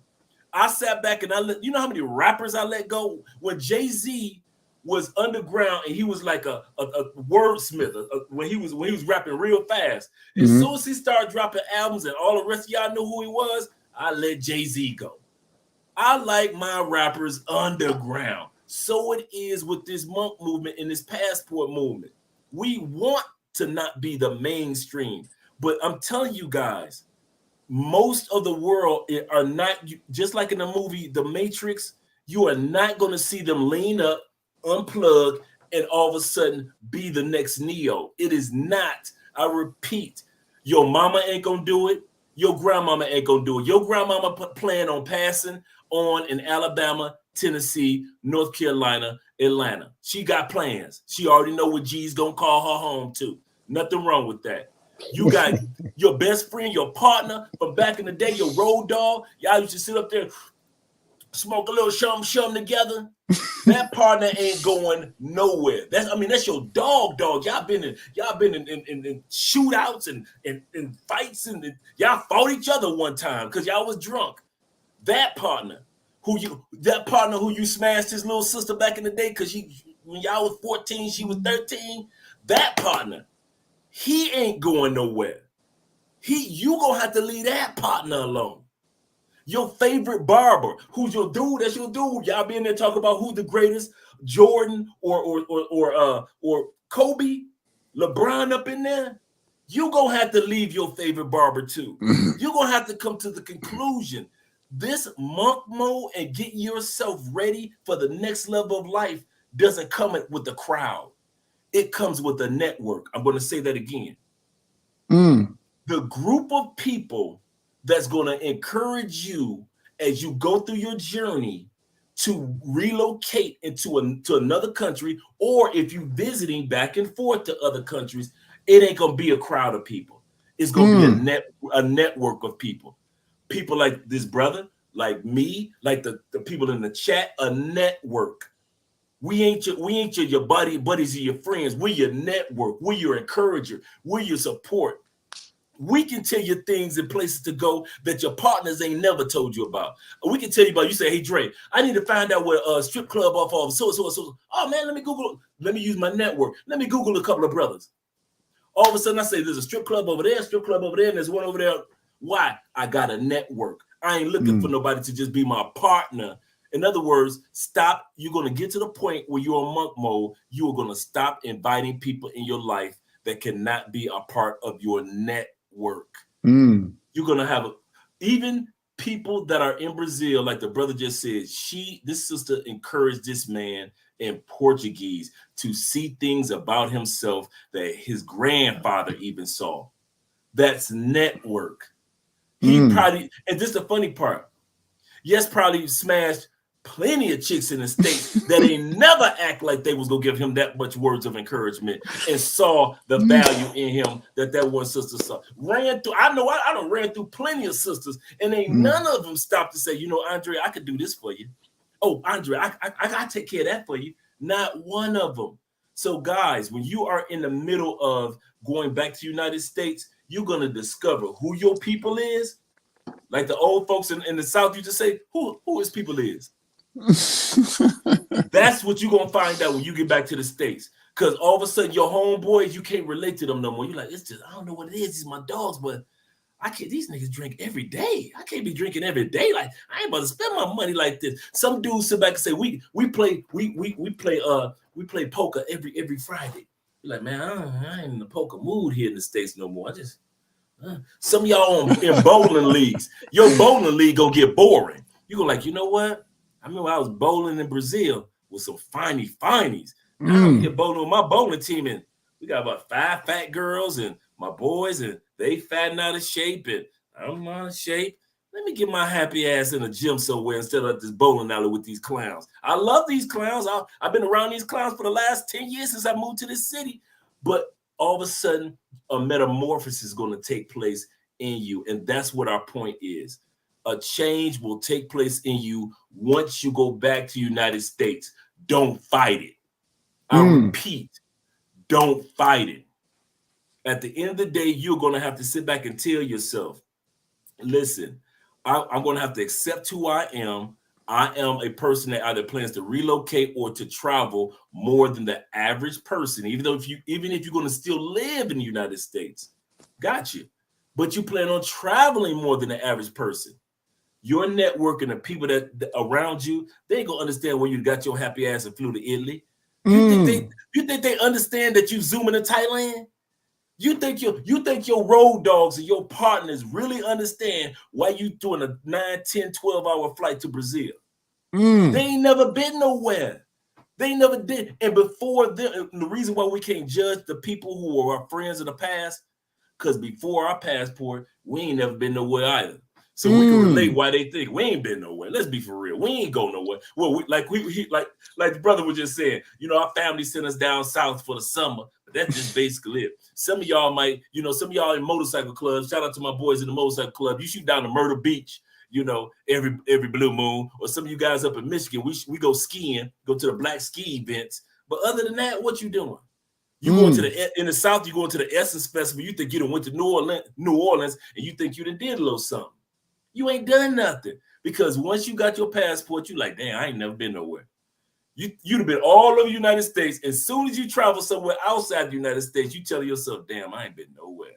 Now I finally been somewhere. And now when you get back, a part of what you're going to notice about yourself is not just that depression or that sadness, not just the desire to grind to go to your next trip or to escape away from the matrix. The next thing is you're going to go on monk mode. And another thing is you're going to have different expectations of people around you. You're going to expect stuff from yourself that's on another level. You're going to expect. I love the fact that I always say this. All of a sudden, my spidey senses, my superpower kick in. It's like my passport was Spider-Man's, like he got bit by a spider. I got bit by the passport. And all of a sudden, in expectations, and I put it like this. Let me stop bullshit. You become passport arrogant. You become passport arrogant. A female can't walk up to you and just say any old thing. Ladies, a dude can no longer walk up to you and just say any old thing. Your partners can't invite you to just any old thing anymore. Hey, man, we're going down to the bar down the street, man. You know the spot? No, I don't do bars, dog. I'm sorry, I don't do bars, man. That's not me, man. Oh, female, she fine, and she talking about she wants you to spend $400 on a dinner. No, boo, this does not see.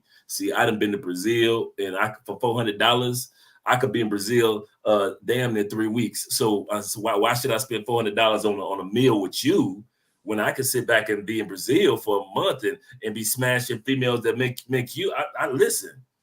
I know dogs that look better than you in Brazil. No, baby, you just a dime in your country. You dime here in the United. You a U.S. dime. You ain't a global dime. Some of y'all don't realize. Females that are dimes in the United States are not global dimes. They 6s and 4s and 3s without that makeup on. Take the hair helmets off. Just take the hair helmets off, the braids and the weave out and the wigs off. They really 3s and 2s. And you want to sit up there and I'm a diva. I'm a dime. Come on, Lizzo, stop it. Come on, Lizzo. we ain't gonna do this tonight, Lizzo. I know you got a #1 hit. Good, I got you. I know you make your little songs. I know. Wild men, great women, all that. I got you, Lizzo. I got you. But no, baby, there's nothing that.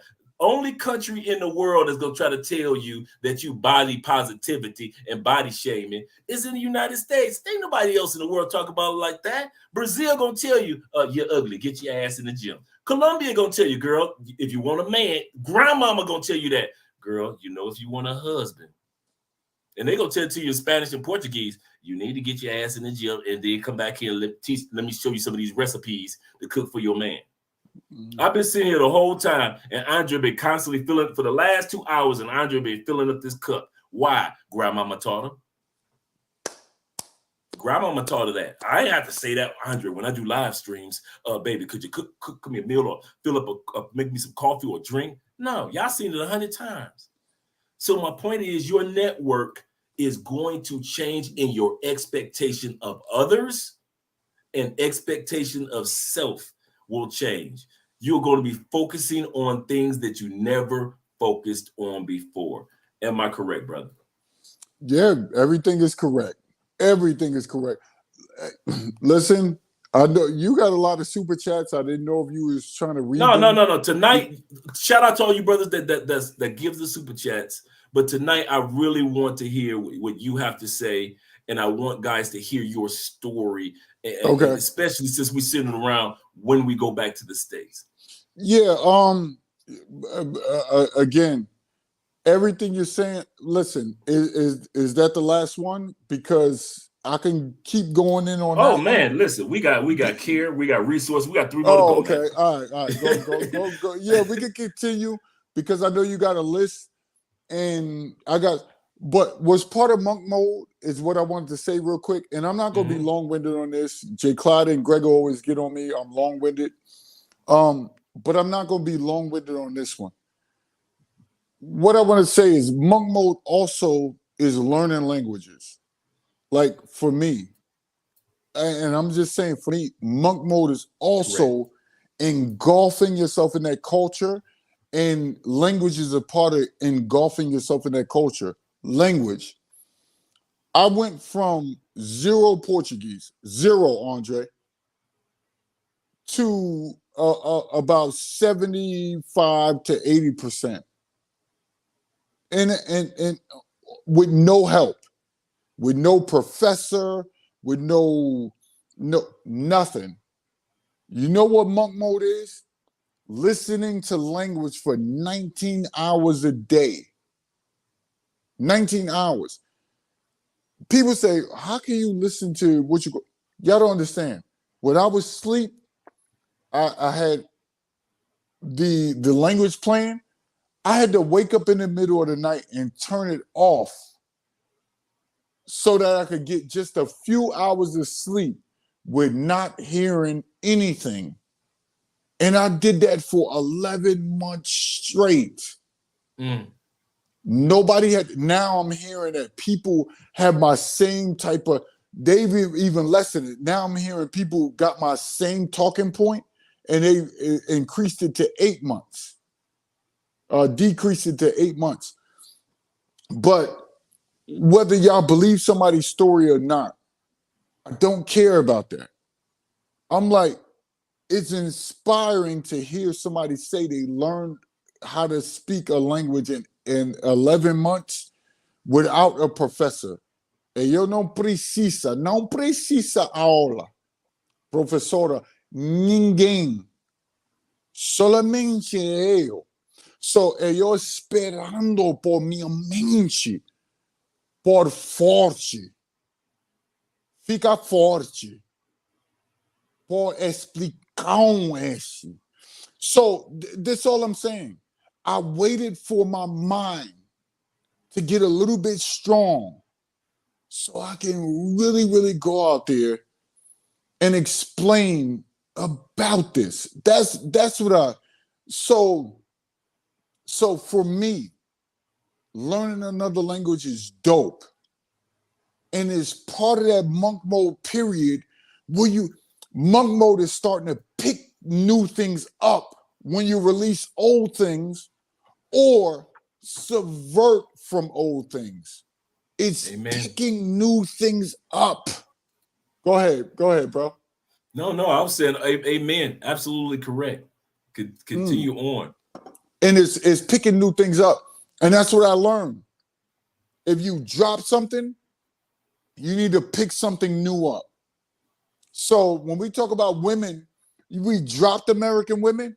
Now we pick foreign women up. We drop not wanting or to misuse our time. Now we're going to manage our time. Language is part of that, Andre. It's part of that monk mode. People miss what monk mode is. In monk mode, there's discovery, like you said. In darkness, there's discovery. In order for darkness to be hold on.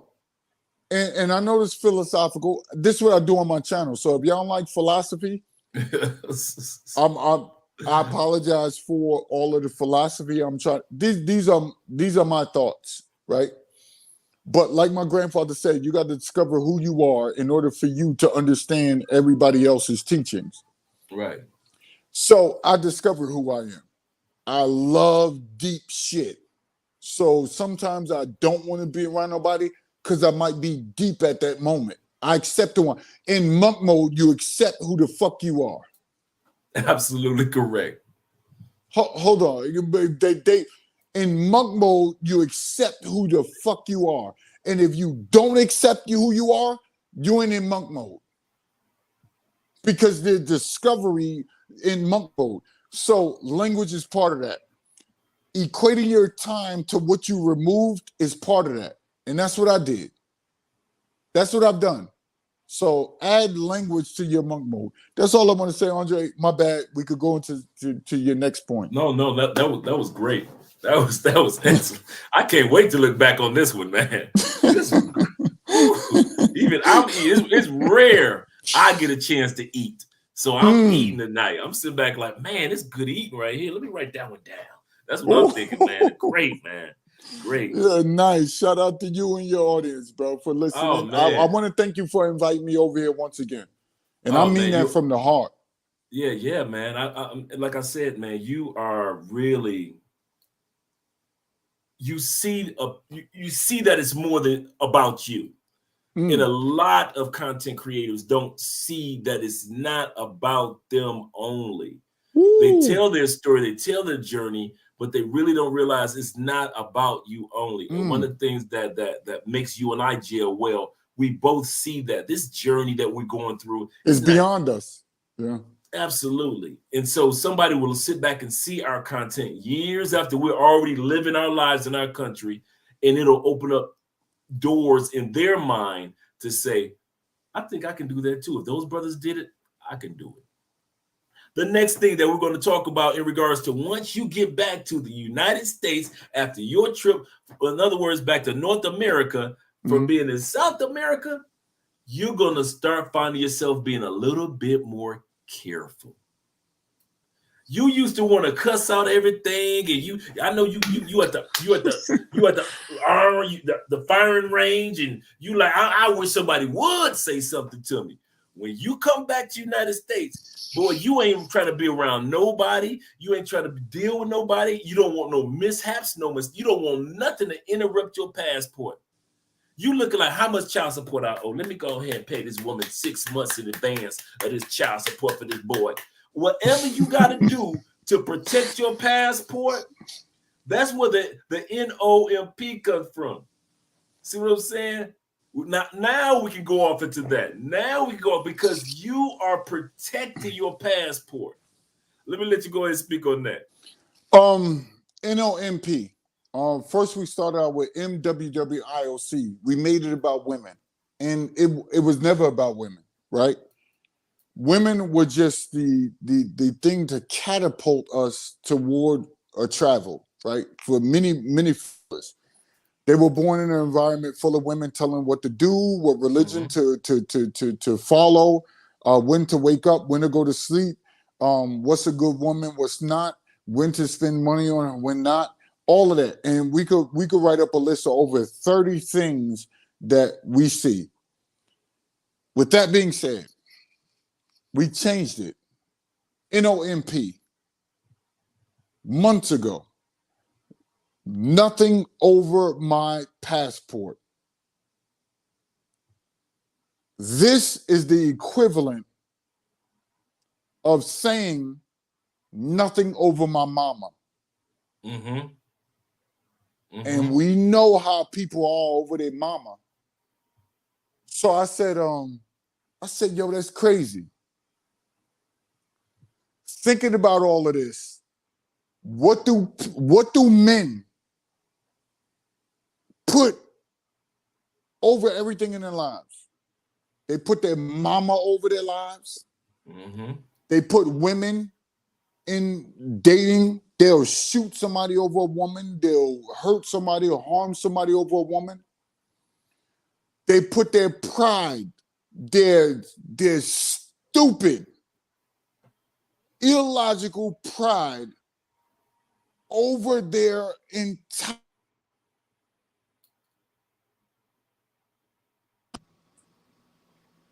being.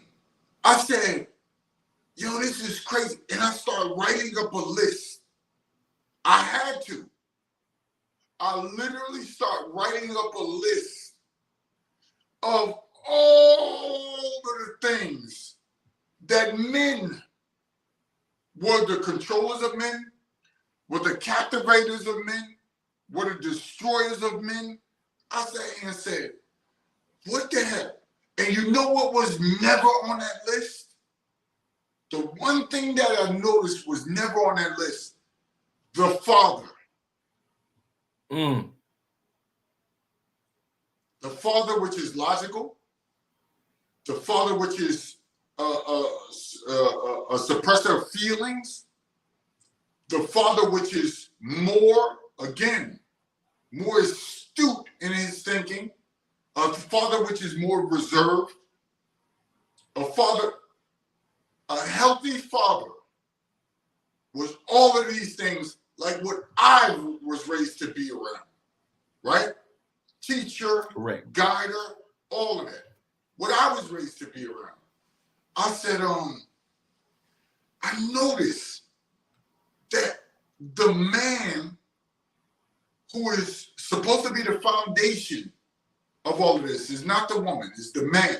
The foundation, which means the bottom. The man is the bottom. Think about this. When you're building a house, what's the first thing you build? The foundation. I said to myself, I said, you know what's missing in all this passport talk? What is the foundation? And the foundation of all of this passport talk is control. What does a father have, or a leader, or the head of a family, or the head of a crime organization, or the head, I don't care what you use this analogy in. I don't care what you use this analogy in. You can use it for anything. But what's the head of all of this? Control. Discipline. Mm-hmm. Discipline. When a woman is all up in your face and all this, control, discipline, resolve, betterness. And you know what the overall thing, Andre, is? The overall thing amongst all of this, resolution. You could bring problems to me. What women do, they bring problems to you. What children do, they bring problems to you. Like we see what's going on the internet that many of your audience and me don't care about, which the dating coaches, with the naysayers, all of them, they're like fucking children. They only bring problems to you. They laugh and giggle and stuff like that when it's not supposed to be funny or anything like that. They're the ones who we look at. What your position when you're dealing with children is to come up with a solution. You got to come up with a resolve, a solution. What is the solution? This blue mother effing book, the super blue book, which is the passport. That's your solution. And I said to myself, I said, hold up. Out of all things we done talked about all over the internet, everybody got their certain acronyms that mean something. Passport men, as a whole, we need to come up. Nothing over my passport. That's always been a solution since we got into this. Now, some people might not adhere to this. Cool, you go start your own thing. Cool. But all of the heads we're on the same body, so it doesn't matter, right? So I said, what can be the solution? And I'm chopping up with Jay Clyde. I'm chopping up with Vic, who left. He don't want to be a part of us no more, but still want me to promote his videos. I sat with all of these fellas, even the fellas that left. I thought about the conversations with me and OG Will, and I thought about the conversations with D Flim and all of these fellas, Najee, all of these fellas who I no longer speak to. And all that culmination of our interactions, I said, what can be something that can just not ever go away? And it can be universal. Anybody can use it. Nothing over my passport. Your feelings, your mama, your daddy, your aunt, no religion, no nothing. Now, my spiritual system is ahead of that, but you get my point. Absolutely. Me and the Most High is ahead of that. So I don't need to get into that, but that's ahead of that. But second to all of that is the Blue Book. The Blue Book. And I said, damn, they got me to save money. Nothing over my passport. That got me to focus. Nothing over my passport. That got me into this monk mode. Nothing over my passport. That got me to controlling myself sexually, being disciplined. Nothing over my passport. That got me to connecting with other fellas, networking. Nothing over my passport. That got me to being electrified intellectually. Nothing over my passport. That got me a better relationship globally with the people that come to America. Nothing over my passport. That got me to increase my language skills and learning languages. Nothing over my passport. That got me to control myself materialistically. Nothing over my passport. That got me to have this one vision. Nothing over my passport. That got me to increase my knowledge about what happens in different cultures. Nothing over my passport. That got me to learn a spiritual system. Nothing over my passport. That got me to learn the martial arts, whether it's jiu-jitsu, whether it's kung fu, whether it's all of that. Nothing over my passport. It got me to learn what's important and what's not. Nothing over my passport. I gave you about, and I can keep going on and on for the next past hour. Right. Nothing over my passport. So when you mention this, it means a lot to me to express this. These fellas might not get it. Your audience is a brilliant audience, so they get it. The naysayers might not get it because they're all about negativity, but your audience gets it. And those are the only ones that are part of this nothing over my passport movement. So go ahead, my bad. I'm sorry to be long. Oh, no. Excellent. I've been waiting to hear you give clarity to nothing over my passport. And a lot of people don't realize that we're talking about the book that, the book that could change the trajectory of your life, the trajectory of the heritage of your family. I mean, in 2 generations, somebody's going to ask, Grandma, how did we get here? Well, your granddaddy, Andre, he's from the United States. That's why we all got U.S. citizenship, and we all got Colombian citizenship, and we all got Portugal citizenship, because your granddaddy and your grandmama came from the United States and came from Colombia, and that's where you get your hair from, baby, and that's where you get it. You get your complexion from your granddaddy, and somebody's gonna tell these stories about us the same way the migration that took place in the 50s and 60s with Black people going up north from the South. We got tired of sharecropping. Remember what I said earlier about sharecropping in the United States? Post-slavery, a lot of slaves didn't know what they were going to do, so they stayed on the land. Why? because they didn't know what they were going to do. So the slave owner said, listen, I can't own you anymore, but if you're willing to stay here and work, I'll give you a few dollars, a few trinkets, and you work the land because that's all you ever knew how to do anyway. What did they do to us in the United States now? Few dollars, a few trinkets, as long as we stay on their plantation and follow their rules. And so at the end of the day, a lot of guys, though, a lot of ladies, hear me out. You do not have to put up with that mess for men in the United States. There are some men in other countries that will love you the way that you treat yourself, the way that you deserve. You ain't got to die alone with a dog. I would have told you the exact opposite. You don't need to die alone with a damn that dog. Leave that dog right there in the kennel where he belongs. Get you a passport, sister. Let that be your pet. Take your passport out on walks. Take your passport out and feed it, to feed yourself knowledge. Take your passport out and take it to places where most people want to take their dogs. Travel. Find out the men that will treat you well. You trying to, ladies, hear me out. When it comes to men in the United States, you're taking a circle or a square and you're trying to make them fit into a star. Most men in the United States, ladies, they ain't stars. I'm going to say that again. Most men, not all, but most men in the United States, we ain't no damn star. I'm a man telling you that we ain't stars. There's men in the group.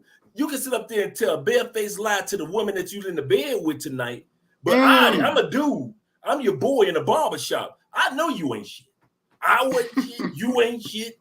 Most of us ain't stars, lady. Y'all trying to make these square dudes and circle dudes fit off into these pegs. You frustrated. Your pussy frustrated. Your mind frustrated. You've been doing anal. You like, maybe I should start doing anal now, and maybe he'll all of a sudden just American men will straighten up. Girl, your butthole stretched out, your coochie stretched out, and you're still trying to fit a man in the United States into a star where all you needed was to get your passport and all these damn stars run across this planet. And you sitting up here thinking that the only place you can find a star is in the United States.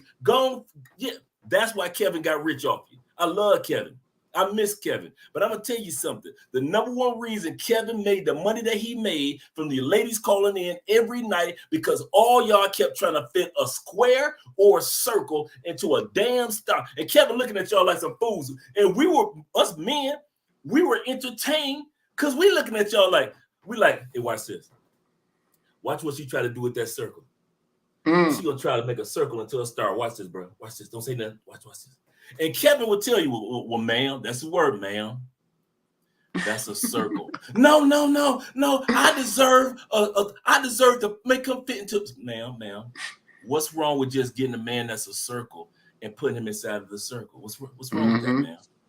Another lady will call. I want to start, ma'am. What you got in your hand and in your life right now? Your baby daddy was a square.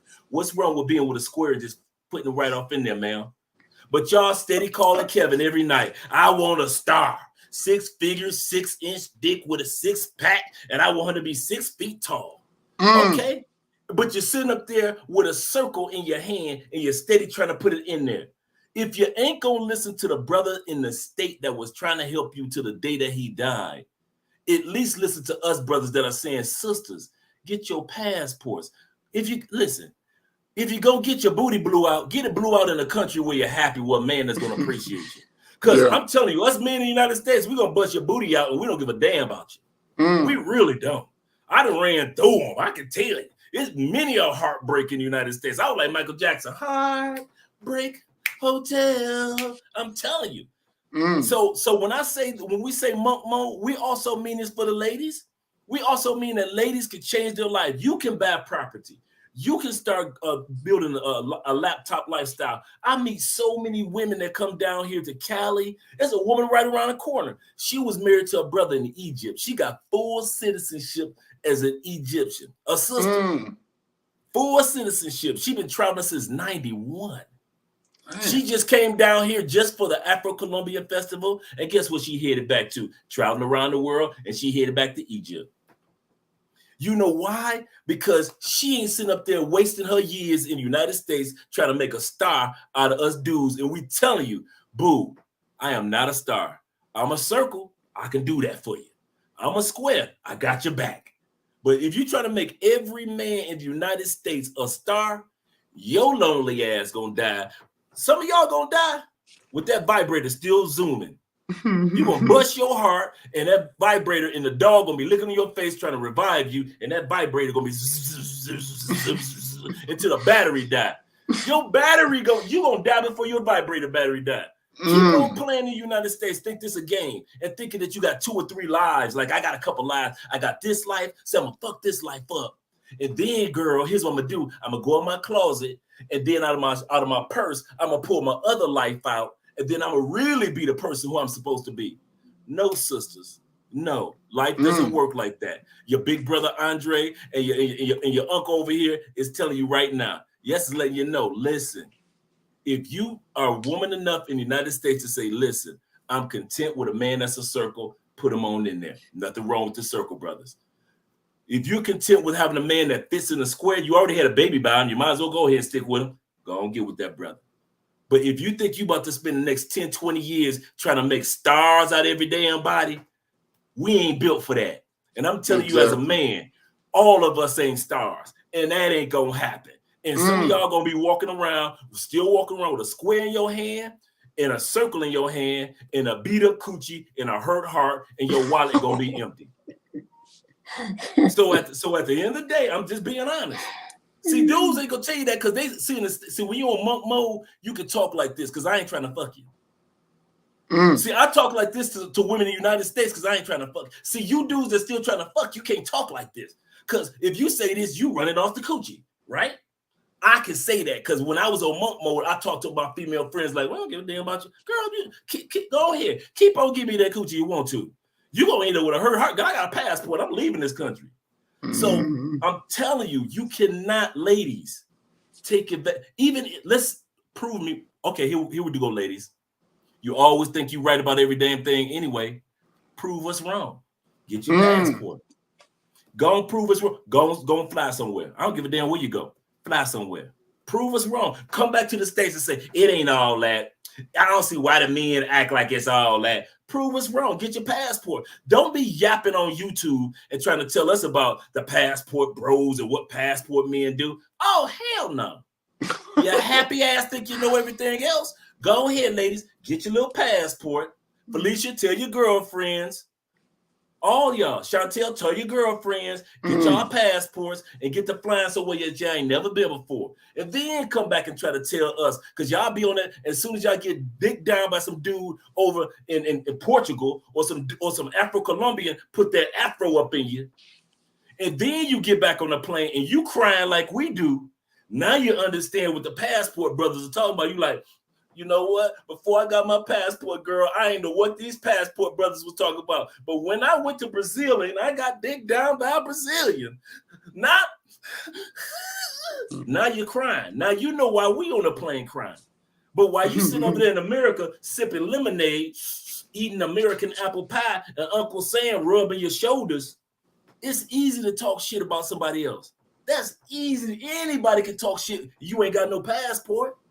But sisters, since you know everything and you think your little circle can fit off in the star, go and get your passport with your big mouth. Go on. Y'all talk so much anyway. We ruling the world. We making more money than men. We got more passports than men. Then get some more passports. Because at the end of the day, every female that I know that got a passport, she done took her happy ass right back out there just like we do. It don't be no, she done took her passport, went on one trip, and all of a sudden she ain't flying no more. That heifer is flying 5. You wonder why she going on 5, 6 trips a year? Because it's 5, 6 different countries where she's getting digged down. And she happy, and I'm happy for her. Girl, go. I don't care what country she going to. Get dick down, girl. And you know what they do when they get back to the States? Them sisters go in monk mode. They focus on their money. They ain't focused on none of these dudes in the United States. They doing exactly what the brothers are doing. And I'm not mad at the women for going on monk mode too. So don't just think that it's just us men that's doing this, fellas. I meet ladies all the time that's doing this, especially this weekend with the Afro-Colombian Festival. All type of. Listen, you should have saw the amount of sisters from the States that was down here, all booed up with dudes, these Afro-Colombian dudes. What? One dude started throwing us in WhatsApp group. He throwing photos. You know how we throw photos of women in Brazil? Hey man, look at this Brazilian I got. Look at this Colombian I got. This Afro-Colombian was throwing pictures in the WhatsApp group. Look at this American I got. Look at this. Another one was like, look at this American I'm smashing. So don't sit back and think that you sisters, your photos getting out there too. I got photos. Hey, sisters, you better not run for nothing. You better not run for Congress. You better not run for president. You better not run to the bathroom. I got photos of all your. Yes. When you was laying in bed with your booty up, butt naked, because that Colombian dude that blew your back out, guess who we sent the photos to? My cell phone. I got pictures of y'all. I got receipts on your shit. So don't sit back and think that we the only ones that throwing receipts of Brazilian girls and girls from Thailand. Oh, American sisters, it's dudes in other countries throwing receipts on your ass too. If you think that when you went to Jamaica and the Jamaican brothers ain't throwing no receipts to each other about your you better not run for nothing. You better not run for alderman. You better not try to be a school principal. I'm blackmailing all you sisters. I got so much stuff. I thought I was gonna be blackmailing brothers. Man, please, I got so many photos of American women butt up in the air this weekend for the Afro-Colombian Festival. Man, please, y'all better stop criticizing us, because at the end of the day, y'all doing the same dang thing. And I ain't mad at you. And that's the most important part, because you're living the life that you deserve to live at the end of the day. You deserve that life that you're getting. And if you're a person of a passport, sisters, like we always say about men, don't let nobody else tell you about how to live your passport life. The same thing with you brothers. Don't let nobody else tell you how to live your passport life. We can give each other advice to be safe. Safety is good, but don't give each other any advice. But can't nobody tell you how to live your passport life or journey. You got to live it out on your own. Am I correct? Yeah. Everything I say, I agree. Man, for hilarious. Hilarious. But I agree. But yeah, on both sides, you got to look at it like that. And it's just, to me, I don't know. And this guy in your chat, MGTOW Universe, that guy is funny. Just keep giving the donations, saying the most foul stuff, but keep giving it. See, you're lame. You're going over there to trick. Keep giving the money. As long as you keep giving the money. Hey, there go my girl Jay. Hey, Jay, in the building. Miss Cartagena herself. So, y'all got the wrong one. Shout out to Jay. She's traveling like that? Yeah, she's traveling like that, man. Jay go to the States, make her money, do her thing, focus on herself. She's a good woman. And she takes her time and enjoy her passport the way that she the hell wants to. And that's exactly how men are doing it. And that's exactly how you ladies should do it. And so the sad part about ladies for the most part, us men don't have to worry about, and you can attest to this. I want to hear what you have to say. Ladies are so busy worrying about what the next heifer got to say about what she doing with her passport. So she going back to Cartagena again. What's in Cartagena? What's in Bolivia? Why you in Bolivia again? It must be some. What's his name? Men don't give a damn. We don't give a girl. Good, listen. AJ, I heard you just got back from Bolivia. Yeah, you safe? Okay, good. That's all we give a damn. We don't care about all your business. Women so busy worrying about what the next woman doing with her passport.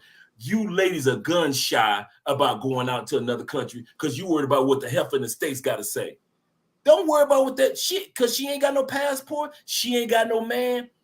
Babe, hear me out. While you in Brazil get you some real, you want that threesome. Your threesome was your dream. Remember? Three Brazilian dudes. There was a foursome. 3 Brazilian dudes. And you want them to hit it good in Portuguese. Remember that was your dream, and now you in Brazil living your dream. You get 3 Brazilian dudes going deep up in you. Guess what she doing right now? That heifer at home with that damn dog, with them unhealthy meals, looking like Lizzo. That's your girl though, but looking like Lizzo with that vibrator. Now you can go back to the States. You can be like her.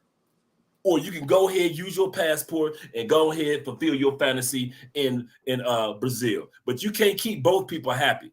And ladies, you gotta stop letting people create your happiness for you outside of yourself. Damn what your mama, Nook, Ray, Keith, cousin, what everybody at the space table gotta say, everybody at the damn domino table gotta say. Don't worry about what because ain't none of them gonna get on that plane with you. Ain't none of them gonna meet you on the other side of that plane with some balloons and some flowers and say, baby, welcome back to Brazil. Ain't none of your friends or family gonna do that. So you don't owe them nothing, ladies, not a damn thing.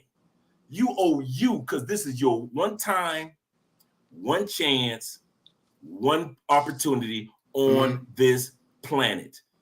Take advantage of it. Do not waste your time worrying about what them heifers got to say in a beauty salon, gossiping about you. She done took her ass back to, I don't give a damn. They gossiping in church. They going to talk about you if you do go. They going to talk about you if you don't go.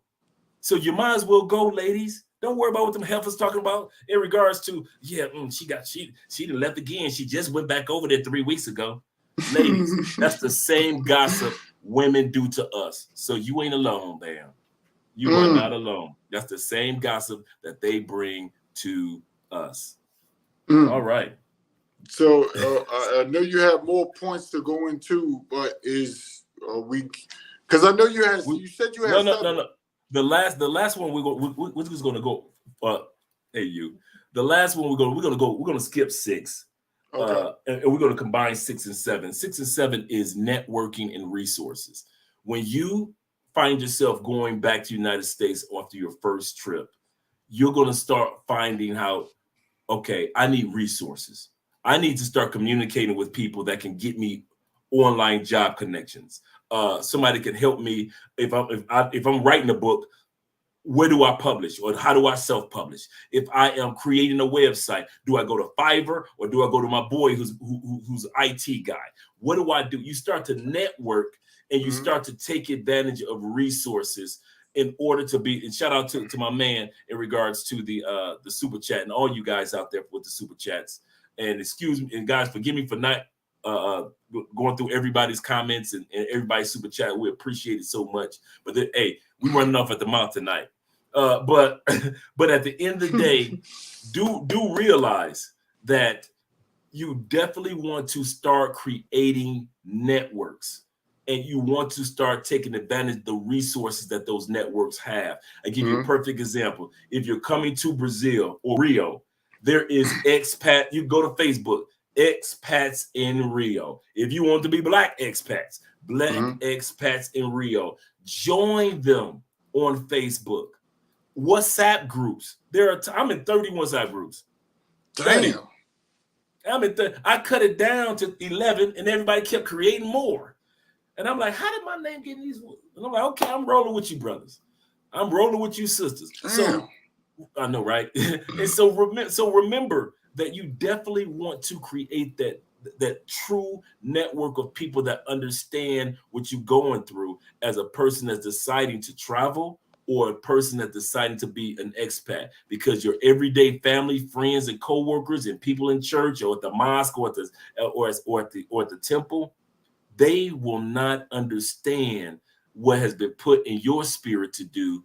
But those of us who are like-minded like you will understand and keep you encouraged and tell you, hey, some of y'all say, I've never been to Cuba before. What side of town should I stay on? Do you have any Airbnbs or hotels? That's networking and resources. So when it comes to that's the last thing that we're going to talk about. That's 6 and 7. Definitely create, if you plan on relocating or becoming a serious passport brother or comrade, be ready to create a whole new form of network and resources. What do you have to say about that in regards to that one? So wait, let me. I just want to make it clear. So create is one of them, and what's the other one? You create your network and take advantage of the resources that your network offers. Okay. Yeah. Y'all hear me say this all the time. We started a group or whatever like that. Like you said, you're in 30 WhatsApp groups, right? And I took advantage of the ones that know me or the ones that. So for me, all I'm saying is, if you got something to offer, people are cool with that. That's part of networking. For instance, what do you like? You just mentioned him earlier, RIP to him. And I watched some of his videos. I didn't watch him like that before, but I watched some of them today. I probably watched like 2 of them. Mm-hmm. What and he kept saying, Kevin Samuels kept saying, what do you bring to the network? What do you bring to your network? That's important. That. Yeah. So what do you bring? And which is true. Everybody has to bring something. For instance, if I'm good at electronics, another person is good at selling their electronics, and I'm good at preparing or making electronics, then we get together. He's the seller, I'm the producer. And now is a push and pull, and we both can make money because it's hard to sell a certain electronics, but he's good at selling. So that's what you have to bring to a network. What are you going to bring? And that's what I was like, well, a lot of guys don't think about these arguments. They're swayed by people's perception of us traveling. What can I bring to the table that will help guys out from not being concerned with what people think about them with travel? And that's why when these dating coaches and stuff like that hit, what do you bring to the network to subvert all of these guys that might be swayed by someone else's opinion? Correct. How can you get them to focus mentally on not caring and also strengthening themselves psychologically? And I was like, well, let me just show what I'm doing. Let me just present more videos and stuff like that. And that'll help out a lot of guys. And that'll further us along to what we're on. And of course, we're going to have haters. Of course, we're going to have people that's willing to be combative and all of that. We're going to always have that. It's never going to stop. But what do you bring that can, again, fortify you guys' connection, your network, your group, what do you bring? So I brought my philosophical endeavors, as you say, to strengthen guys' mind. And it worked out throughout the years. So while people are saying, well, this guy will bring us with crypto, I don't bring crypto. I'm not going to fake like I know about crypto. That's not what the fuck I know about. I don't know about being the superb dating coach. I don't know nothing about that. That's not what I'm. No. Right. Internationally, I don't know nothing about that. I don't know nothing about telling women what to do overseas. I don't know nothing about that. Cool. If you know something, again, we all nodes. Let me repeat. We're all these nodes in the system. What node are you? I'm a philosophical nut. I like reading science. I like languages. Let me be what I am in a particular system. I'm not the system. You're not the system. Other people are not the system. You're just a node within this system. We created this passport stuff. With the passport is the system. You traveling overseas is the system. You maintaining yourself within monk mode is all of that is part of the system. What can you bring to that system? You're a node in it. What do you have to offer? I got my little offer. And again, it's excelling. It is bringing something positive toward all of the fellas that never thought about this like this. So if I could bring my little practical application, I'm going to do it. And I suggest everybody else do it and everybody else go forward with it. Again, that's the only thing I could bring. And what was your last point? You said besides that and the network, what was your last point?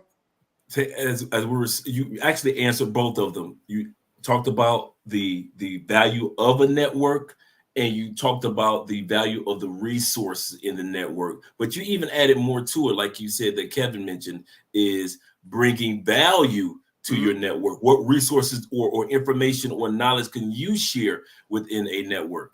And so definitely, man, all that you said tonight, man, is worth its weight in gold. Yo, thank you. I didn't mean to be so long-winded. No. I'm glad you had me on here, man. And shout out to your audience, man. Oh man, my audience is happy because this is not going 5-6 hours with Andre by himself because they know me.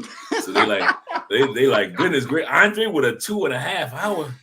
That's good. Oh, that means I get some sleep tonight. Yeah, Jay Clyde told me. He said, man, with y'all two, man, he said y'all can go. He's like, I've never seen two men that can go like you all can go. And sometimes, listen, Andre, they don't even want to be on the phone with me. I'll be trying to talk to them. They won't answer the phone. They literally won't answer the phone because they know with me, we'll be on the phone on a regular phone call, having average conversation. We'll be on the phone probably about 2-3 hours. And they don't like it. They don't like it. They're like, yo, how can you have this much energy? I said, I don't know. I don't know. I just naturally have lots of energy. So, and this is why, again, transference. We've seen movies talk about transference, and that's what I'm trying to do. Transfer this energy to the people that want it, the people that want to hear from. I give consultations. You got to pay for it. I'm not going to break you an arm and a leg. And from my vantage point, and Andre, the stuff I've written down, I got notebooks full of information, at least like 20 notebooks that I get on the phone with these guys and they want my consultation, Andre. Then they eventually say, I'm just like exactly. You, bro. Just like you. But Andre, guess what they'll say? They eventually say, I gotta go. Man, yeah, but thanks for talking to you. I'm like, this is what you wanted. You wanted to be on the phone with me. But again, I gotta learn to control myself as I do, like Matrix, like Neo and Matrix, like you mentioned, Andre.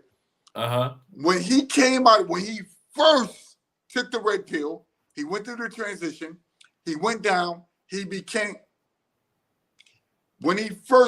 said, I know jujitsu. He was going crazy. He didn't know how to control himself. And that's what I'm learning. I'm learning, even at this matter, control. So that's why I only give a certain time limit when I'm on the phone with them. And this is why I respect Jay Clyde and all of the rest of the Grego and Matty Ghost and all of these fellas. When I'm on the phone with them, I respect your time. So let me cut off a little bit of this for the next 6 hours. I can talk for 6 hours straight, but I've done it. So I want to cut off this 6 hours that I want to give to you. And I'm just going to give you this hour, or I'm going to give you this hour and a half, 2 hours, or so I learned that over time to respect someone else's time. And it works out because they got a lot of gems. And then now they can move forward with them gems. And when they want another dose, they'll come to you. I had to realize that. They'll come to you. So, Andre, thanks a lot. Thank you for your audience. If there's anything you need from me, man, I'm here, man. You're a good guy, man. Yeah, man. So are you, man. We look forward to you coming back and it being a part 2, because your story is so amazing, man. It's so encouraging, and for people to see you on these different platforms and then hear the man behind the stories or behind the statements, it lets them really now solidify. Let me really follow this dude's journey and cheer him on, support him with cash apps, super chats, buying his books, buy his t-shirts. Make sure you guys go to his website. Give it a iTravelDog.com. I got 2 sites. Yeshonas.com. www.yeshonas.com. That's my first site. That's been around for a long time. My second site is the letter I, travel, DAWG.com. So I travel dog is spelled DAWG.com. That's why I make the most money off my t-shirts. That's what helped me survive all of these years. When none of the people on YouTube would purchase a shirt, I hit the streets. That's how I survived all of these years. I hit the streets. It blew up on the streets. All of it was, this dude talking about travel and pets. So it started like Grego. We was out the other day, if y'all saw my live stream, with Grego712 in the chat. And he actually did a promotional approach to these people. They went to my website and purchased all type of shirts. That's what's up, man. Yeah, so I just hit the streets. When YouTube would, we ain't dealing with that Yeshonas. We ain't like him. He arrogant. And I'm like, where's all of this coming from? Where he too hard on us fellas. That's what people were telling me that people are saying on the internet. You know who bought my shirts, Andre? The streets. The streets. When nobody on YouTube wouldn't deal with me. No matter how many times I went on shows, they wouldn't deal with me. They wouldn't buy none of them. I saw something earlier. The Solo Traveler ORD had on "In Passport We Trust." That's my shirt. He supported. He had on "In Passport We Trust." So I could do nothing but big up fellas like that who really support and in the States. You can't get it overseas. But you can get it right here in good old America. Ain't no wrong with that. Yeah, but you could buy it. But overseas, you can get it in the UK only. But other than that, I just want to thank all of the streets, because it might be somebody on the streets. Grego told me the story. Andre, before you leave, he told me the story. He was going in the Braves Stadium. He was just normal entering in the Braves Stadium.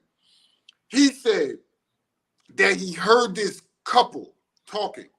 He said, man, somebody and I thought Grego was lying. And he said, man, there's this guy on TikTok who's blowing up. And his video said the wife is telling the husband that don't date women in the United States of America. And I thought Grego was sensationalizing stuff.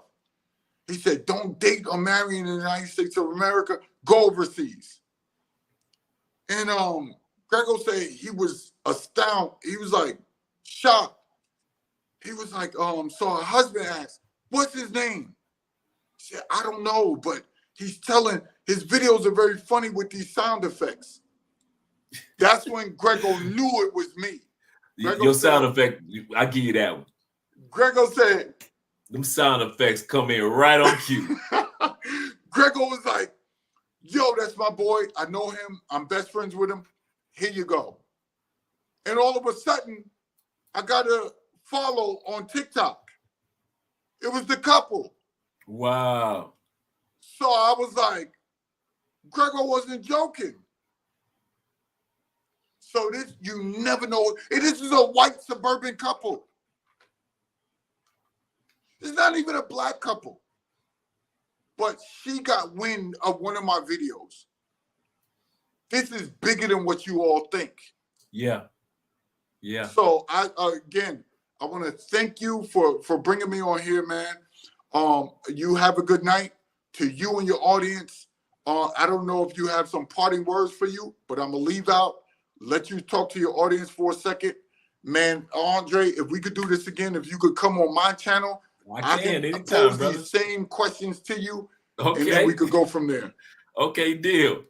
I'll come on anytime you need me. All right, thanks a lot, man. To your audience, have a good night.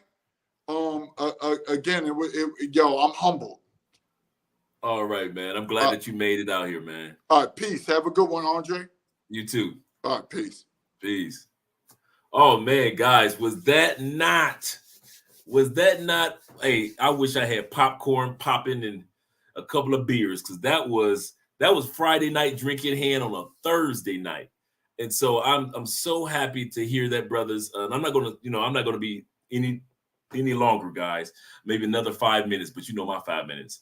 But at the end of the day, I just want to say tonight's show was just a sample of that we as men and women, if it really is on your heart to travel or to relocate. Remember, guys, we're going to be doing some videos in the up and coming months, because on October 22nd, Colombia is going to officially start accepting applications for individuals to get their digital nomad visa. And your digital nomad visa is good for up to 2 years. So you'll be able to stay in Colombia for 2 years with this visa. So Andrea will be able to help you out with the visa, and she'll be able to help you out in regards to getting your cedula, opening up your bank accounts. But I'm telling you guys, this is taking place. It's not a farce. So I love the fact that this brother, man, is genuine as his content, and I'm glad that you guys stuck with this for almost 3 hours. And all you guys that gave to the super chats, I know I couldn't get into everything. Okay, how much is that visa? Okay, this is the only question I'm going to ask tonight, because I know you guys, we're going to do videos on it, a real brother. They haven't announced what the visa is going to be. Normally, Colombia visas are kind of like $50-$60. They're really not expensive at all. So when I first got my, even when you get a visa extension, it's like on 100,000 pesos, which is like $30. So I think my marriage visa was like $119. I think that's what it was, real brother. But it'll be around that, and it's an actual digital nomad visa for those that are working online, or you, in regards to, you either work for a company, or you're a contract worker, or you are an entrepreneur. And in order to do that, to get this visa, starting October 22nd, it takes about 30 days for your application to process. So we're going to keep you guys posted on when they'll officially accept applications. And you have to have international medical insurance. You have to have international medical insurance, which is not expensive, like $50 a month. We'll have the information regarding some of the best international medical insurance. We'll have that for you. You have to have your passport, of course. You have to have a Colombian bank account. That's easy to open up. Believe you me, even if you're not a citizen, you can open up a Colombian bank account. And you have to have proof of your employment, meaning that if you work for somebody, a letter, or if you work for yourself, any type of statements or bank statements or something that proves that you are a contractor or entrepreneur. And what your proof is, you have to prove that you are making, this is the cool part, this was gonna bust your head, $684 a month. If you can prove that you make $684 a month, you'll be able to apply for the Colombian digital nomad visa. So we've been waiting a couple years for this to go through. We're excited about it. So you guys are going to hear us bring it up, and we'll be able to assist you guys. Of course, Andrea's got a fee, a consultation fee in regards to that as well. But she did all my paperwork, and she's been doing my paperwork year in, year out. And she's done other people's paperwork. And plus, with Andrea being a tax accountant and a legal forms translator, she does this is her job outside of what you guys see Andrea does. You guys don't see Andrea, like right now, this is tax season. Yeah, this is a busy time of the year. So definitely, we're excited about this for all of you males and females that want to, or men or women that want to relocate to Colombia. Brazil has one, and other countries have one. I just found out that the one in Costa Rica is 3,000. You got to prove that you're making 3,000 a month in Costa Rica. Like, 3,000 for real? For a visa, a nomad visa? Nah. Colombia is only $684 a month. So if you can prove that, and of course, you guys who are ex-military or you're on Social Security, SSI, SSDI, retired railroad representative payee, you can get a pass, you get a visa easy here in Colombia. Even before this is easy. If you guys get a man, if I was ex-military, please, or if I was retired like 62, man, please, getting Social Security, there ain't no way in the world I'll be stuck up in the States. Y'all crazy. Okay, let me go with the last comment. Hey, Dre, do you know of any real estate agents in Colombia? I would like to see you do a show on risk. You know what? That's a good idea. Good idea to bring somebody on for real estate.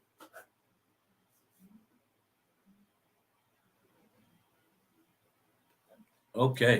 I will definitely do that. Shout out to my brother Black by Design, the big truck driver in Topeka, Kansas. All right, shout out to Kansas. See what your team's gonna do this year in the AFC West, the Kansas City Chiefs. Okay, is at home and soaking up game. Okay, I'm with that, brother. He says, I'm glad that I caught it live, man. I'm glad that you all were here. We had almost 100 and I think it was like 160, 170 people here today. It dropped down to like 137 for the most part. So I'm glad that you all were here. Tomorrow is Friday night drinking hand. Our special guest will be Aaron from Black Men's Travel. We're going to talk about some of the things, some myths. We're doing myth busting tomorrow. We are busting myths about women in South America. You got your little ideas and concepts about women in South America. You're going to find out the truth about these ladies here in South America tomorrow, because me and Aaron from Black Men's Travel are going to be here together, and we're going to be talking about this particular topic in regards to myths of women in South America, because we want you guys to know the truth and whole truth, not just the party truth. Okay, here we go. I might be able to swing that. Okay, yeah. Yeah. Okay, Dre, one question before going. Did you have to go through the CCCA to get authorization to fly your drone? I don't have a drone, and you do have to go through that. Absolutely correct. Colombia is very lenient in regards to flying your drone, but they are strict when it comes to the locations. So they're lenient in regards to, hey, you can bring your drone, you can fly, but they do have restrictions in regards to where you can fly and where you can't. So you have to get authorization. I know one gentleman came down here, flew his drone at the festival. And mind you, the president and the vice president was there. And you flying a drone, let's put it like this. If the person that he was with didn't speak Spanish and wasn't a native of Colombia, they'd have locked his ass up. He'd have been in jail right now. You flying a drone in the same atmosphere where a president and the vice president is. He said they came in like FBI, Secret Service. They swarmed him.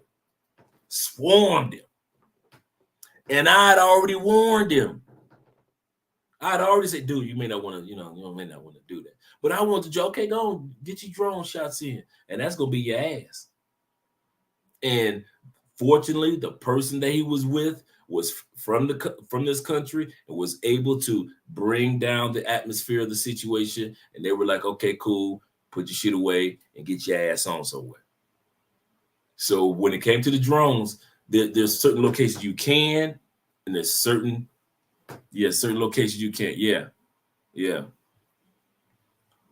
So Yeah, you can't do that. You got the first black vice president, and you got the first Democrat president, and all of a sudden some shit go up in the air over a crowd.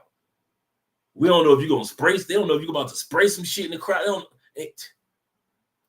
That's what I mean by, guys, if you're gonna come to Colombia, please use your common sense. Do not come over here. You ain't never been locked up a day in your life in the States. Don't come over to South America and get your ass locked up, because they ain't got nobody that they gonna trade you for. Like that little basketball player girl in Russia. Ain't nobody gonna trade for you. They ain't gonna trade for me. So, and I'm married, so if they gonna trade for me, they dang sure ain't gonna trade nothing for you. All right, ain't nobody over here to be trading for you. All right, any expat Pittsburgh Steelers fans in Cal? You know what? I don't know. We do have some groups down here, but no, I ain't even met no Raider fans. But I have met NFL football fans. We always meet up for the Super Bowls. We always meet up for games and things like that. So yeah, definitely, there's some football fans down here. Yeah, that's common sense. Yeah, Kenny, man, dude. And I could see if I hadn't said anything to him, I was like, dog, you might not want to do that, but that's on you. What does this Negro do?